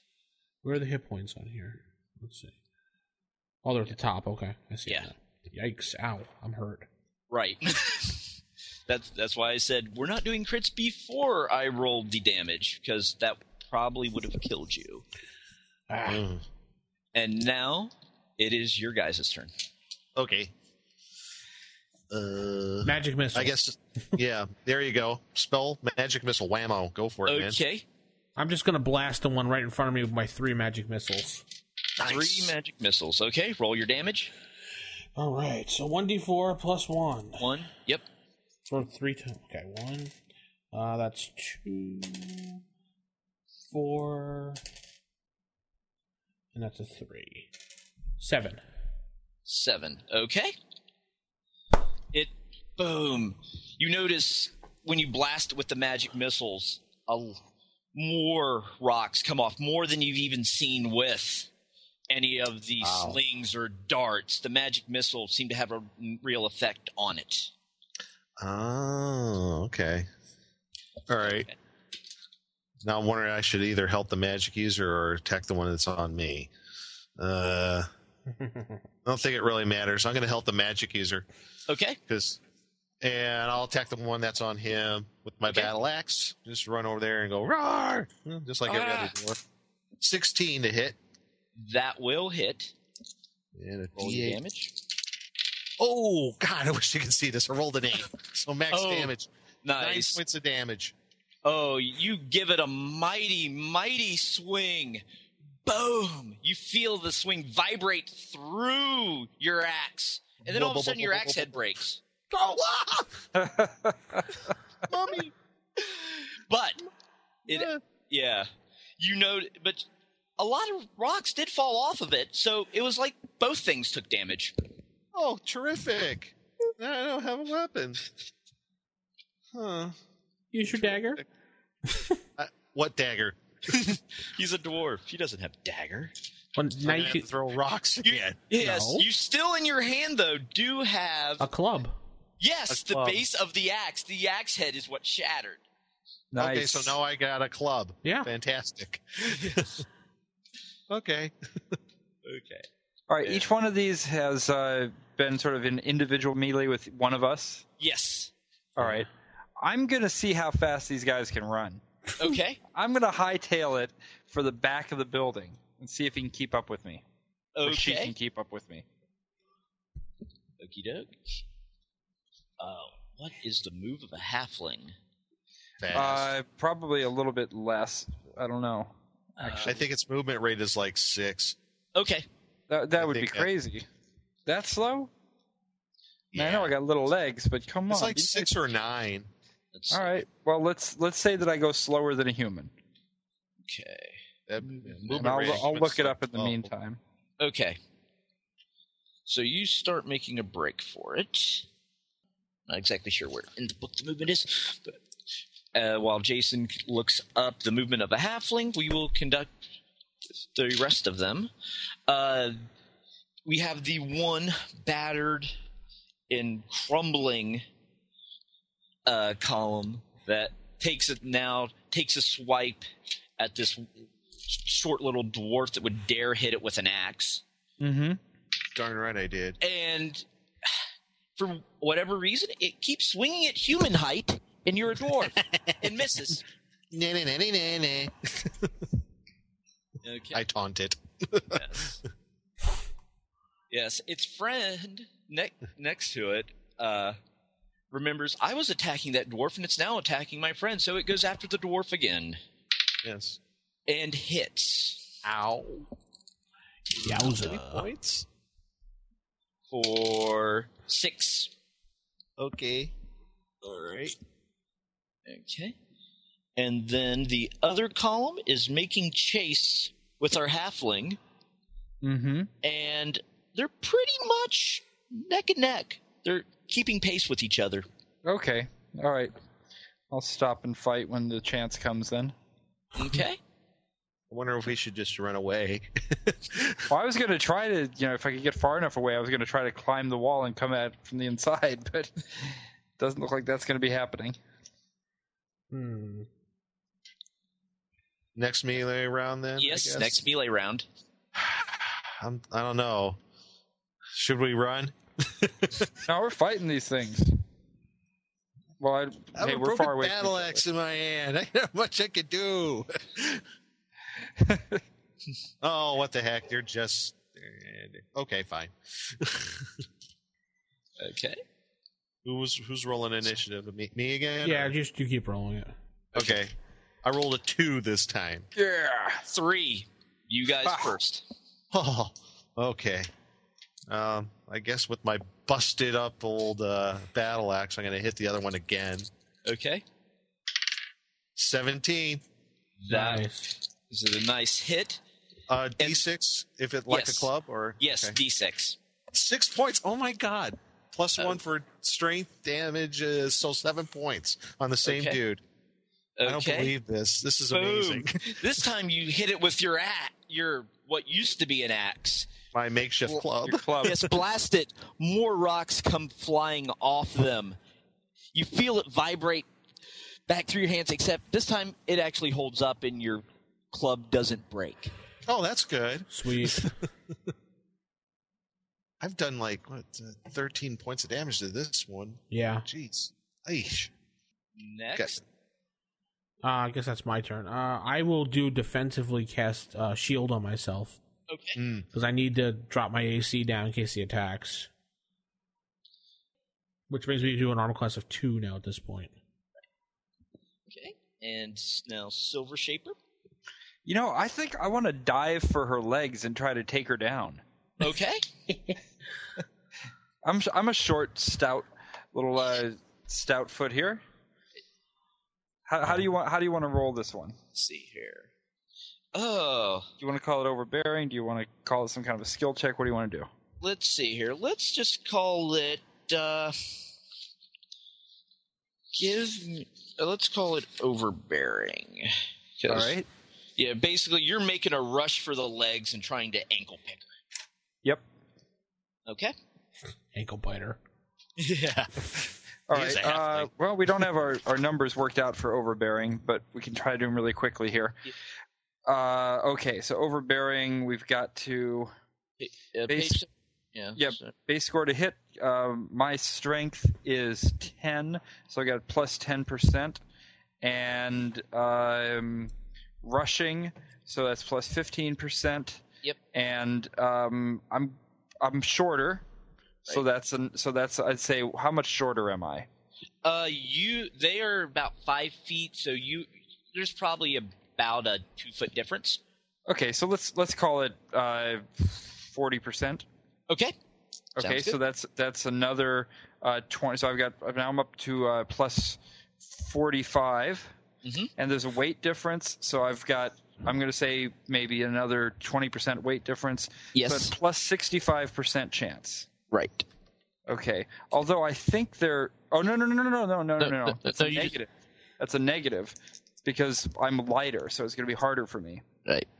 All right, so now I am down to, let's call it a 25% bonus, right? Okay. All right, and I've rolled a 40. 40. Okay, so that's 65. Opponent knocked to knees. Boom. So you dive at it.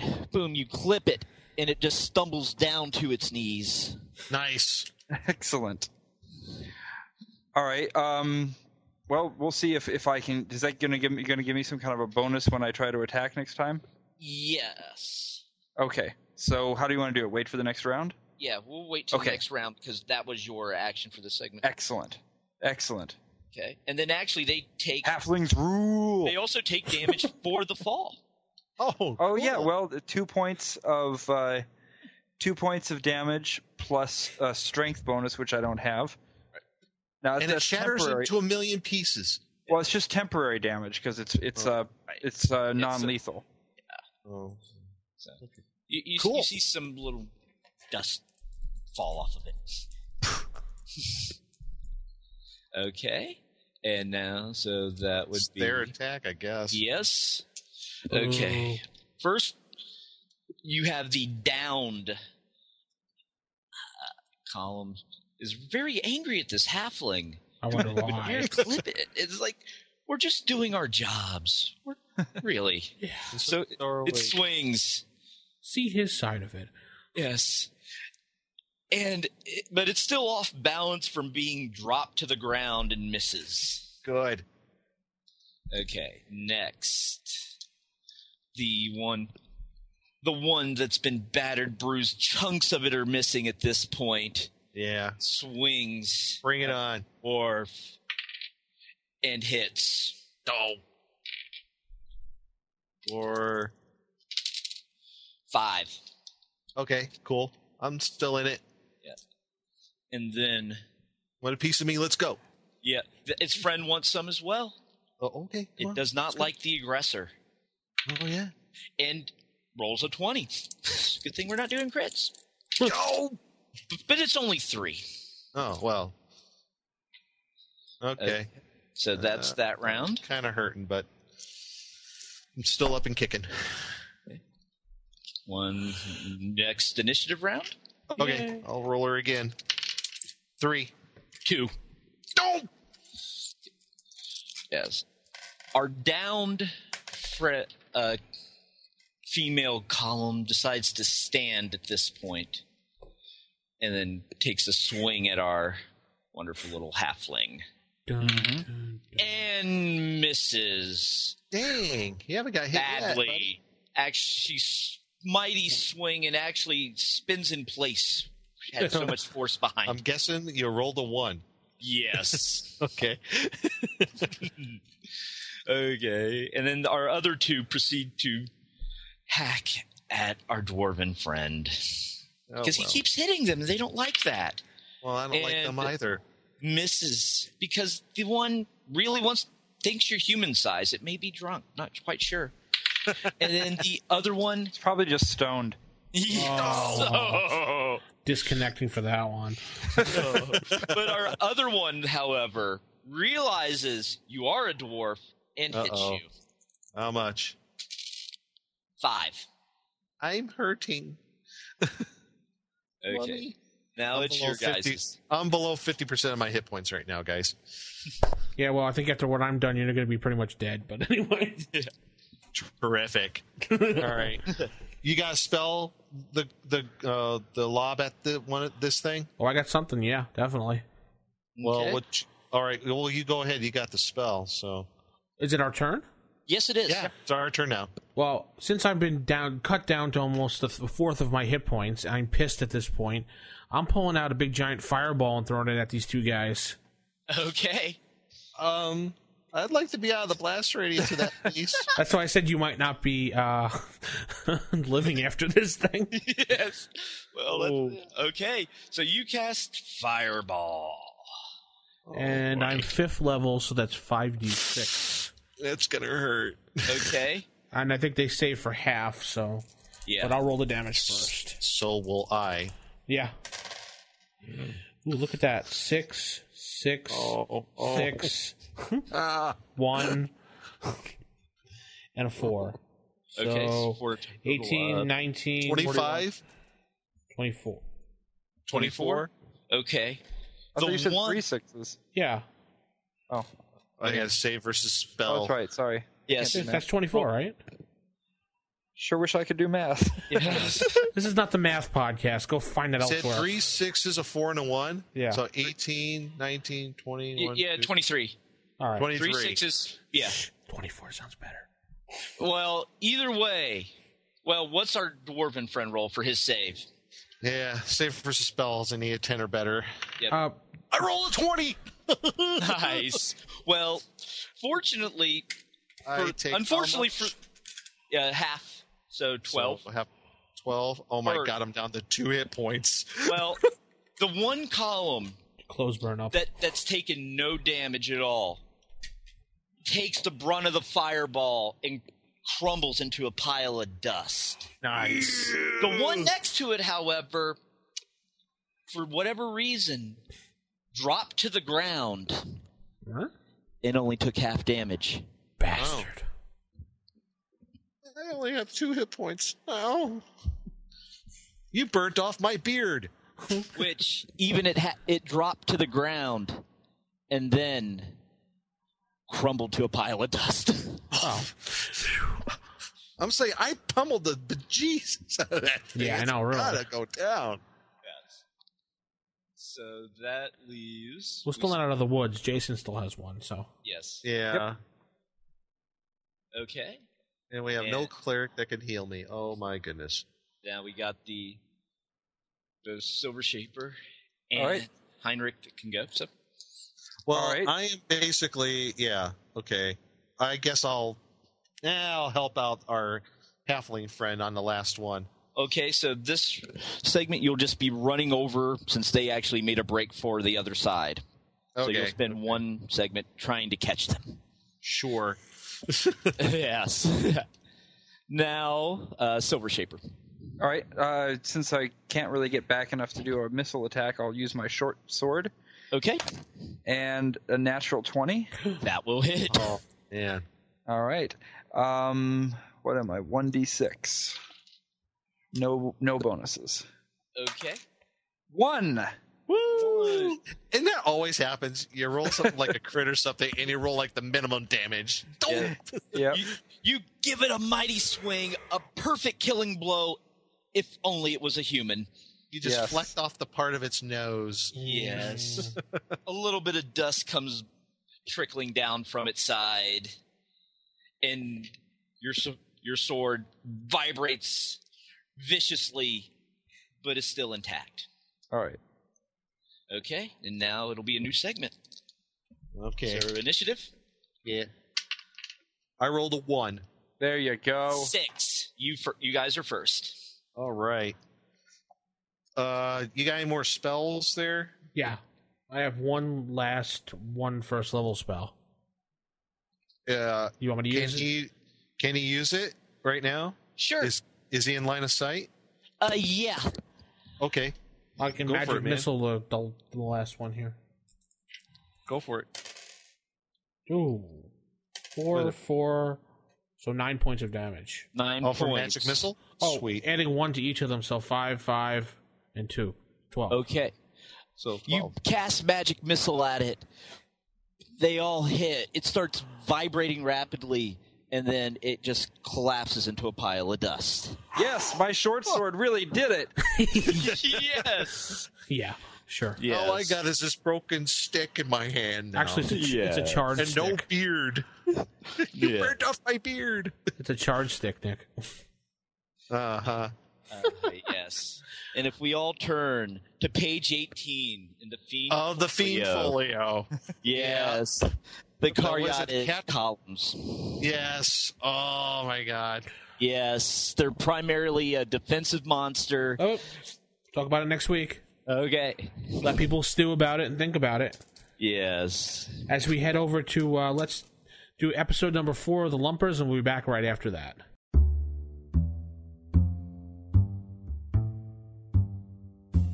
It's tough out there. Orcs, goblins, bad and mad mages. Things that'd eat you and give you the time of day. People that shake your head while looking for a place to put a dagger. Yeah, it's tough. So they're tougher. They're the lumpers.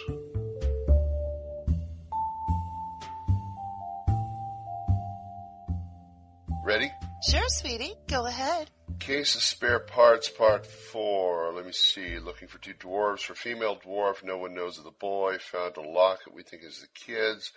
Got a giant attack at the warehouse. Dead giant was one of the dwarves. Okay. The rain slowed down to a drizzle by the time I got back to the constabulary. Dodging puddles, I made my way in. Bub was still at the desk, testing his eyelids for leaks. He creaked open those eyelids long enough to tell me to go in the morgue. They're seeing the body. I thanked him and walked into the side room. Moria identified the body and signed the certificate. In the meantime, I briefed Mac on what we had. He shuffled his feet, looked at the floor, and asked us for help. Being a fine, upstanding citizen, I said sure, and reminded him of our rates. He agreed, gave us a letter to the sergeant in charge of Daggerford, and even deputized us. At least it'll give Dinkus something shiny to play with on the trip, Byron muttered. Then the 4 of us stopped at the Bent Nail, got a booth in the back, and ordered some drinks. I pulled out the necklace and showed it to Moria. We found this on him, I said to her. She looked at it and started to tear up. I gave her a napkin. Byron brought out the necklace he found and explained that it was found at the boarding house her brother was staying at. She looked at me with those big eyes. Aye, mother and father each have enough. 'Tis tradition in our family. Brothers and sisters too? Byron said softly. She nodded. Aye, we've had 'em since we were wee babies. Okay, I said after I downed my tankard. From what we found, this involves some potent magic if they're using it on dwarves. Dinkus accepted. I didn't understand, Moria said. It's our curse, lass, Dinkus stated, slightly embarrassed.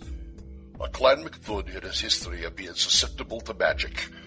Which means, Byron interjected, in order for someone to wield the amount of power to polymorph your father must have been quite a powerful wizard. I see, she said, looking in her glass. Then all is lost. Nope, I said, rising. Just means we'll have to put in some overtime on this one. Dink, get our things together for a trip to Daggerford. Byron, escort our... She looked at me with those big blue eyes again, hopefully. Friend back to where she's staying. I'll be back later today. I gotta check with the contact outside of town. We leave at sunup. As Dink, Byron, and Moria left, I walked up to the bar to settle the tab. As I called Mars over, I looked down the bar where a duck was nursing a drink. How he got up there is anyone's guess. He had a bag slung over his shoulder and was wearing a leather cap. Mars came over, wiping out a tankard. 3 silver, he drawled. I jerked my thumb down the bar. What's with the duck? I muttered. Oh, that's Charlie, he said, glancing in that direction. Charlie the polymage. Came up from north looking like that. Poor Charlie, he said, shaking his head. Yeah, he has the worst luck. I slapped 3 silver pieces on the bar. Hey, we're going to be gone for a few days. Sil will be in to watch the place. Try and keep an eye out upstairs, okay? Sure, he spit on the bar and wiped it. Where you headed? Daggerford, checking out a mage named Carrion. At the sound of that name, Charlie the polyduck leaped up to the bar, ran over to me, and started flapping his wings and quacking furiously. He had a wild look of panic in his eyes. All right, you've had enough, Mars said as he grabbed the panic fowl. I motioned to Mars to let him go. I looked at Charlie straight in the eyes. Okay, what's the deal here? You know something about this guy? Charlie started to wave his wings in the air and uttered a low quacking. Suddenly I heard his human voice in my head. My friend, this spell lasts but a minute. Please heed these words. I resisted the urge to vomit and concentrated. What do you know about Carrion, I thought. More than I can relate here, but please proceed with caution. He is no ordinary wizard. In addition to his ability as a polymorpher, he deals with things necromantic to a degree that is unhealthy even for those fell practitioners. Is Byron traveling with you? Yes. Make sure he has plenty of protection from... At that point, the rest became incoherent quacking and the spell ended. He looked at me, shrugged his shoulders, and patted my hand. He then waddled back down to where he was sitting. Mars came over. You okay? Yeah, I said as I got up off the stool. Better than before. I tossed a silver to him. Another round for the duck. I crossed over to Charlie and patted him on the back. Thanks, friend. You need help getting back to human, drop by after we get back, and Byron will take care of you. He gave a quack of thanks, and I walked out. It was after dark when I got to Gum's place at the edge of the swamp. I circled the tumble-down shack the little goblin calls home and had a peek in the back. Something was gnawing at me. I got off my horse Ellis, hid her in some bushes, and tramped around quietly. Smokehouse, outhouse, the usual. A few things different, though. 2 horses tied up and saddled. I glanced at the lake and saw something shining near the edge. I tiptoed down to see. It was a ring with a ruby inlaid with silver. Something else, too. Entrails. From what I could make out, it could have been a wyvern. One thing I couldn't figure out that was lying in the middle of this mess was a half-human skull. I grabbed it and walked back to put it in my saddlebags. As I was walking back to Ellis, I saw something else. 3 pens large enough to hold a grizzly bear was set up by the smokehouse. 2 were empty, but one had a familiar occupant. I carefully walked up to the owlbear and had a good long look. He was sitting crumpled in a corner, but when he saw me, he started growling and cautiously walked over. I fumbled in my pouch and took out the half-heart amulet I found at Spim's. The beast stopped, looked at me intently, and came over to me whimpering. His eyes were fixed on it for a long moment, then he looked up at me, almost pleading. I reached my hand in and stroked his head. He responded by caressing it. "Don't worry, Angus. We'll get you out of this mess." I put the necklace around his neck. He nodded his head in thanks and went to lie down. I turned just in time to feel the breeze of something whizzing past my head. I looked at the back porch and saw a small silhouette holding what looked like a crossbow. "Get out of here, you scurvy dogs!" "Damn it, Gum, you nearly took my head off," I shouted back. I saw the figure drop the crossbow as I walked up to the shack. "I'm sorry, I didn't know it was you, Mr. Lojack. I'm really sorry."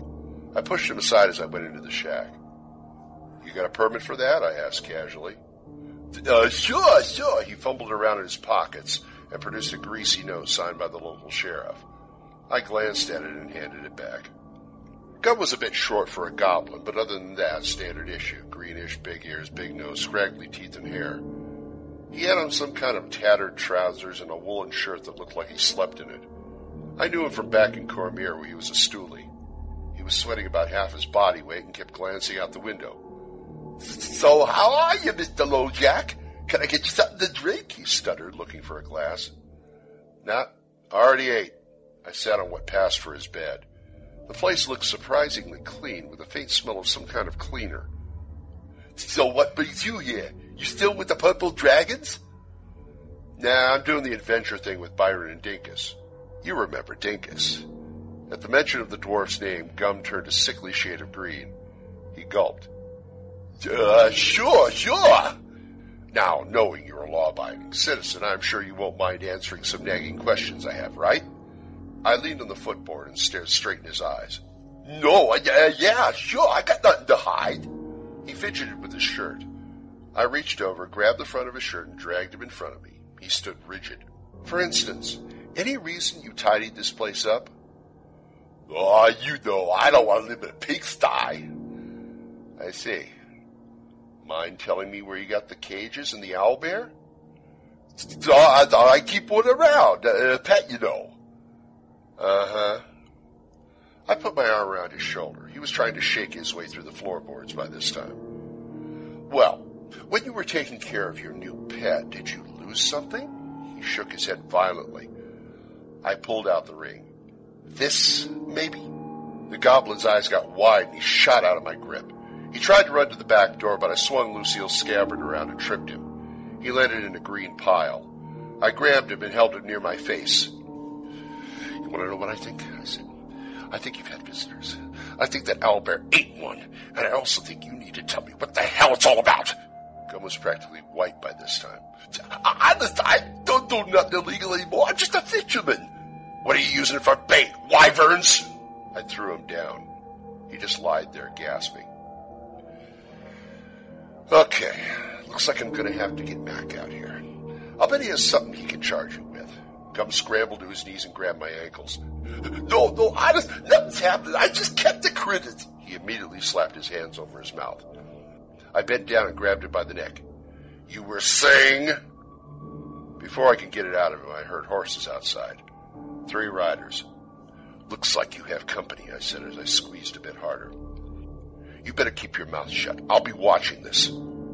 I put him down and crept outside, looking through the window. This should be interesting.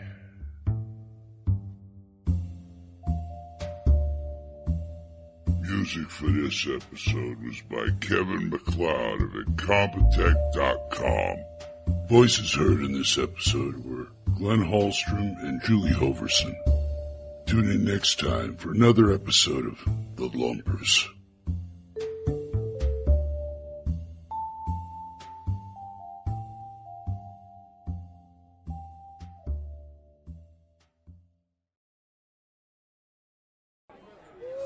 One of those electronic voting dealies. All right, so we're back and ending the show up with a poll of the week. We had some people in the forums actually putting out that they want us to change the poll of the week to the 10-foot pole, to name the poll that. And 90% of the people said yes, they want that, with a very small margin saying no, it was lame, isn't the Family Guy on, or something like that. So we're going to give it another week, see what people say, but so far it looks like we're going to be changing it to the 10-foot pole. per the listeners out there. All right. It's a cool people name. have spoken. People have spoken, and that's going to... we have any last-minute news, guys, before we head off the air this week? The peasants are revolting. Yeah. Oh, the Lumpers was cool, and that was a real fun creature feature, I must say. Definitely. We'll talk about that next week with Matt. Jason's Actual Play podcast, RFI Actual Play.tk. His are up. What are you on, session 4 now, Jason, or 3? Or? Yeah, I don't know. Matt would know. We're up to something. We're up to something. Up to no good. Yes. Session 4. That's what Session we're up. 4. Session 4.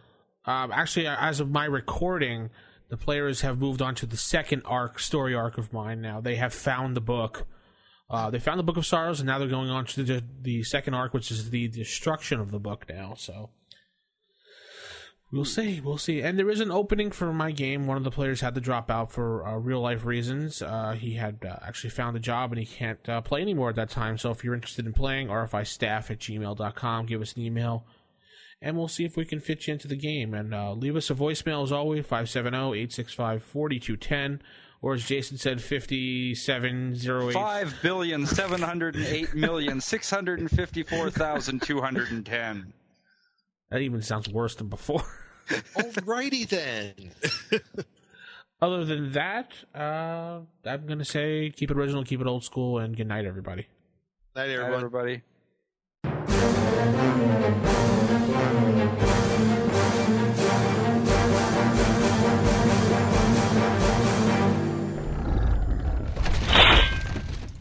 Roll for initiative.